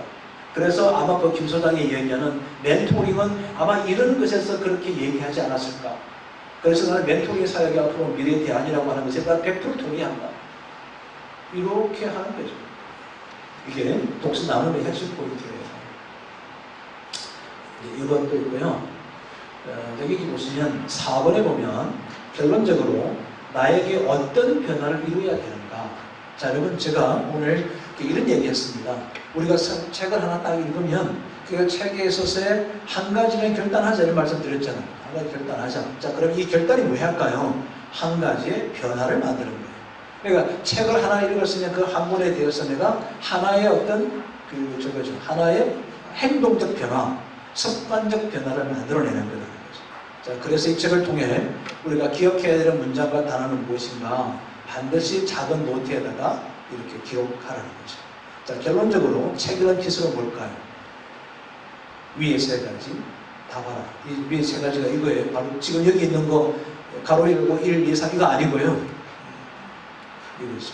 스스로에 대한 답을 내리고 무엇을 얘기하고 하고 있는가, 무엇을 why, how, 그리고 what이 무엇인가를 설명해 나가는 것들을 묻고 답하고 정리하고 나눈 능력을 터득하는 것이 책 읽는 기술이다.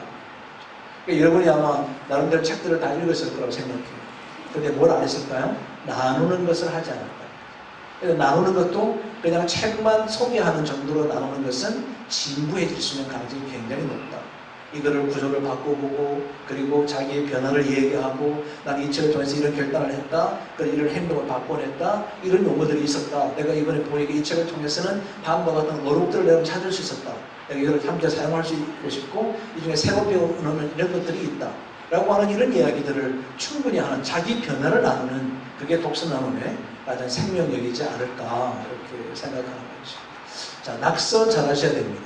낙서, 스크린 리딩에 낙서를 하라는 거죠. 여러분, 낙서는 이거는 이제 공병호시도 똑같이 얘기해요. 공병호시도. 책을 깨끗하게 보관하고 있는 것은 자랑으로 생각하지 말라. 책은 종이를 준 이유는 종이 위에다가 낙서하라고 준 거예요. 낙서를 막 하는 거죠. 자, 책의 연필을 작성하는 것은 그냥 무작정 떠오르는 대로 그냥 쓰는 거예요. 특히 제일 중요한 것은 느낌과 생각을 기록하는 거예요. 특히 아이디어라는 거죠. 자, 여러분, 제가 제 개인적인 감정을 할게요. 제가 이제 한 10년 정도 됐을 때요. 10년 전입니다. 10년 전인데. 우리나라에 한참 이제 뭐가 나왔냐면 헤드헌트가 나왔습니다. 헤드헌트. 직장에서 헤드헌트가 나왔는데 그 여자분 한 분이 책을 하나 쓴 거예요. 멀리 가려거든 혼자 가지 말라. 이 책을 쓴 거죠. 혹시 보셨어요? 이럴 때는 여러분 안 봐도 봤다고 대답하면 좋죠. 그죠? 왜냐하면 10년 전에 베스트셀러인데 거기 한 6년 동안 베스트셀러였거든요. 근데 그거를 피해가지고 읽었다는 우리들이 잘하는 게 아니잖아. 그죠? 그러니까 이거는 불화가 약간 있더라도 그냥 읽었다. 뭐 이렇게 놓고 이제 내 속으로만 민망하다. 이러면 되죠. 어떻게 간에 그 책을 썼어. 그 친구 직업이 뭐냐면 그 여자분의 젊은 친구 30대 정도 있었는데 그 직업이 뭐냐면 헤드헌터인 거예요.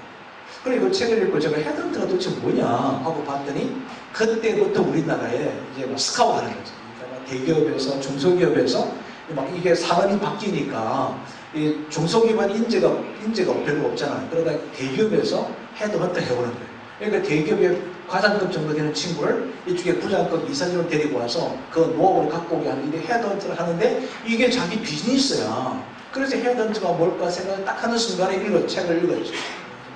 그래. 헤드헌터 앞으로 우리 미래의 한국교회 담임목사 청빙을 헤드헌터 하자. 착상했는데. 그래서 지금 저희 연구소에서 뭐 하고 있냐면요. 담임목사 헤드헌터, 담임목사 청빙 이렇게 해가지고 지금 한 교회를 하고 있어요. 실제로. 여전히 놀라지 않는 것은 일관성의 원리에 따라 저는 똑같이 처음부터 끝까지 놀라지 않기로 좋죠. 그래서 나온 거다. 그러니까 어떤 책은 나에게 반드시 한 가지 이상의 자기 변화를 도모해야 되겠다라고 하는 그런 결단을 하라는 거죠. 그게 되든 안 되든 그건 다음 문제예요. 그것을 시도해보라는 시도해보라. 아이디어를 만들어보고 그것을 써보라는 거죠. 소제목을 유념해서 읽어라. 자, 이 말은 무슨 얘기냐면 지금 이 책은요. 그게 잘 안 돼 있어요. 이게 안 돼 있는데 어떤 책들을 보면은요. 어떤 것들이 있냐면은 이렇게 페이지를 넘기면 1장에 이렇게 놓고 나서 읽다가 보면 왜 작은 제목이 있지 않는 또 뭐 첫 번째, 두 번째 이렇게 해서 작은 제목들이 있잖아요. 그런 걸 얘기하는 건데 그 책은 유형이요. 이런 책들은 총 7가지 유형이 있습니다. 그 7가지마다 책 읽는 방법이 다 달라요. 그래서 여러분의 독서법은 나중에 오늘은 이제 이론했잖아요. 다음에 우리 할 때는 유형별 책 읽기, 유형별 책 읽기 이렇게 하면은 너무 좋거든요. 대부분 책들은 소제목들이 또 있어요. 앞에 목 차이 없는 소제목이 있거든요. 그럴 때는 어떻게 하느냐? 똑같아요. 먼저 원목차를 읽고 작은 소재를 원목차 밑에다 다 옮겨 써놓는 거예요. 미리 딱 따가지고 옮겨 써놓고 나서 목차로 책 읽게 하는 거예요. 이해되시죠? 무슨 말씀인지. 네, 이것이 이해가 안 되는 분은 지금 준입신 상태예요. 이렇게 쭉 쓰면 옮겨 써서 내가 목차를 만들어버리는 거죠. 그리고 그 장에 들어가기 전에 빈 칸에다가 목차를 옮겨 쓴다. 자, 그런데 감사한 거는요. 이런 유형의 책들은요. 반드시요. 거의 대부분 100권 중에 100권 다가 그 작은 제목의 중 제목 밑에다 여백을 항상 둬요. 거의 대부분 그런 유형을 그렇게 써요. 왜 쓴지 아세요? 필요 나온 줄 아세요? 작은 제목 옮기라고. 그래서 거기다 작은 제목 옮기는 거예요. 그리고 책 읽기 전에 뭐부터 보라고요? 요 제목에, 요 장에 들어갈 때는 요런 작은 제목들이 있구나. 전체적으로 뭐예요? 이해하고, 목차를 가고 책 읽기를 먼저 하고, 전체를 보고 숲으로 들어가게끔 해요. 그런 방법으로 꼭 하셔야 된다. 자기 언어로 바꾸라. 이거는 이제 수준이 굉장히 높은 이제 독서할 때는 자기 언어의 변환도 도모할 때가 있어야 되겠죠. 일단 요거에 대해서 해줘야 되죠. 그죠? 자, 밑줄 치기. 밑줄 치는 것을 어려워하지 말라. 그렇게 했더니 어떤 분은요, 60% 다치더라고요. 그러면 큰일 나요. 두 번째 읽을 때는 또 다 읽어야 되잖아요. 그러면 안 돼. 밑줄 치기는 한 구절, A는 B다. 이런 거는 잘 밑줄 쳐야 돼. A는 B다. 이런 구조로 되어 있는 것들은 치셔야 됩니다. 사선 끊기를 반드시 해야 된다. 이 사선 끊기가 뭐냐면, 구와 절은 딱 끊어주셔야 돼요. 그래야 한눈에 들어와요. 밑줄만 치면 다 읽어야 되는데, 구와 절을 치면 한눈에 뚝뚝 들어온다. 자, 중요한 단어는 뭐냐면, 어떤 단어를 설명할 때, 예를 들면, 헤드헌터란, 이런 거 있잖아요. 그리고 외로움이란, 이렇게 표현하고 있는 이런 것들은 그 단어를 동그라미 쳐. 왜냐하면 중요 단어를 기억해야 되니까 그런 거예요. 그 다음에 옆에다가 낙서하나 관련되는 페이지를 아까 말씀했습니다. 그죠? 3장의 몇 페이지는 페이지 170페이지 이거를 목차에다 쓰는 거예요. 그럼 이 용어를 잘 모를 때는 그 170페이지로 가서 한번 읽어보는 거죠. 연관된 페이지를 반드시 쓰라. 자, 예화가 나옵니다. 예화. 그죠? 옛날 언어나 어떤 게를 갔더니 할 때는요, 그 전체를 박스 치는 거예요. 그럼 책페이지 넘길 때 그 전체 박스는 뭐죠? 예화인 거예요. 네, 그렇게 표시합니다. 그죠? 여기 보시면 7번째 스크린 리딩은 반드시 3회 반복해서 읽어라. 그리고 3번째 읽기는 별 표시나 동그라미나 중요 표시했던 부분만 읽어서 하라. 반드시 읽은 후에는 목차에다가 기록해 두는 것이 좋겠다. 여러분 여기 보시면은 스크린 리딩의 가장 중요한 핵심 포인트가 뭐냐면은 독서를 숙성시키는 방법과 나눔이 있다.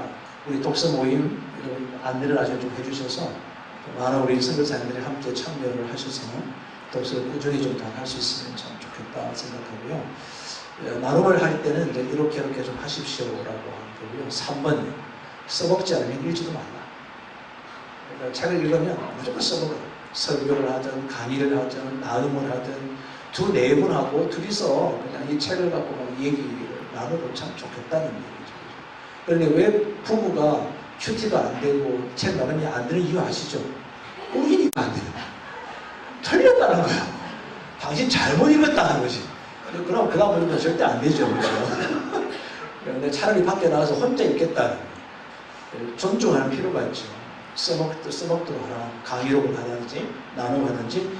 저는 이제 멘토링의 도구로 좋은 책들을 씁니다. 읽고라 참 좋으면 우리 동역자들한테 사오라든지 내가 사주든지 사서 나누라든지 해서 그 멘토링의 영역으로 한다. 왜 그럴까요? 제가 이 책에 있는 내용 전체를 다 얘기하려고 그러면 피차의 시간이 부족한데 읽어라. 그리고 나서 다음 주 만날 때 1시간 동안 읽은 것에 대해서 느낀 점을 서로 얘기하자. 그래 자기에게 적용할 수 있도록 그렇게 돕는 것을 멘토링의 영역 속에 포함되기 때문이다. 그리고 설교에서는 얘기 다 한 거예요. 설교는 성경 사실 중심을 설명하는 시간이 절대 아니다. 4번에 보면 체득화된 어미 중심의 설교가 반드시 되어야 된다. 이 체득화가 직관적 경험이잖아요. 이 직관적 경험을 어디서 할 수 있냐면 책을 통해서 직관적 경험을 할 수 있다는 거죠. 기도 훈련, 독서하는 후에는 나눈 제목들로 기도하기 훈련 좀 제발 좀 하셔서 기도의 언어와 설교의 표현의 언어를 좀 정리하자. 목차 정리한 뒤에 우리 카메라가 요즘 폰이 얼마나 좋아요, 그죠? 카메라 사진 찍어서 그것 좀 정리해서 보는 것도 참 좋겠다. 내가 이런 책 읽었구나. 그리고 좋은 책은 6개월 뒤에 다시 읽어요. 다시. 색인지를 활용해서 중요했다고 표시해야 돼. 이거는 제가 원래 여기다가 제 책 서재에 꽂혀 있는 걸 표시해주면 좋은데 이거예요. 무슨 얘기냐면 이런 걸 그 왜 주일학교 출석 스티커 붙이는 거 있잖아. 빨간색, 노란색 이런 거 있잖아. 그거를 중요 표시에 따라서 여기 책장에 꽂아둘 때 여기다가 표시하는 거 중요한 거 빨간 거, 읽었다 녹색 이렇게 해놓는 거죠. 그리고 표시를 책마다 해놓으면은 그 책이 뭡니까 표시 중요 색인지를 붙여놓았던 그 기쁨이 또 크겠죠, 그죠? 아니면 읽었구나, 요거는 중요한 거구나 이렇게 표시해 두는 거죠. 그런데 이제 제가 여러분 서재 방문하기 전에 그날 저녁에 바쁘겠죠. 일단 안 읽어서 막 갖다 붙여놔야 되니까. 와 이렇게 갖다 붙이고 그렇게 하면 자기 관리할 수 있다. 책을 관리하는 방법이다. 이런 표시들을 하라는 얘기죠. 자, 몇 권요? 100권. 그 다음에 도서 내용을 가지고 묵상 시간을 가져라. 반드시 나눠라. 목차에다가 다 정리하고 안에 썼던 내용들을 목차에다가 다 옮기는 것이 정말 필요하다. 오늘 제가 준비된 강의는 여기까지가 제가 이번에 준비된 강의를 좀 드립니다. 독서를 왜 해야 되는지, 어떻게 책을 읽는 건지는 목차를 통해서 읽어라 라고 하는 것을 말씀을 드렸습니다. 그리고 우리가 독서를 통해서 무엇을 얻을 수 있는가? 우리 언어가 달라지고 설교가 달라지고 기도가 달라지고 또 실제로 이 책을 통해서 실제 삶의 변화가 일어날 수 있도록 하는 것이 무엇입니까? 제가 오늘요 어떻게 13시간 동안 강의했냐면 why, how, what 그 세 가지의 포맷을 가지고 여러분과 함께 말씀을 나누었습니다. 질문사항이 있거나 하는 것은 가지고 식사 시간에 함께 해주시면 참 좋겠고요. 우리 독서 모임 하는 거 잘 해주셔서 여러분 독서는 목회자에게는 결코 선택사항이 아니고요. 필수사항. 우리 사모님들도 이렇게 목사들은 이렇게 배울 때가 있고 목회를 필요할 게 많기 때문에 적극적으로 참여를 해서 언어 팽창이 많이 되는데 우리 사모님들 여성 사역자들은 이 활동들이 좀 약하기 때문에 이 언어의 팽창이 적어질 수 있습니다. 그럴 때 할 수 있는 유일한 돌파구가 독서입니다. 그래서 우리 여성 사역자들도 독서 모임에 적극적으로 참여해서 지속적으로 자기 언어의 순환과 언어의 성숙도를 자꾸 사용하시고 활용하시는 것이 바람직하다고 그렇게 말씀드리고 싶습니다. 여러분 한 번도 입신하지 않고 진짜로 경청해 주셔서 진심으로 감사드립니다. 고맙습니다.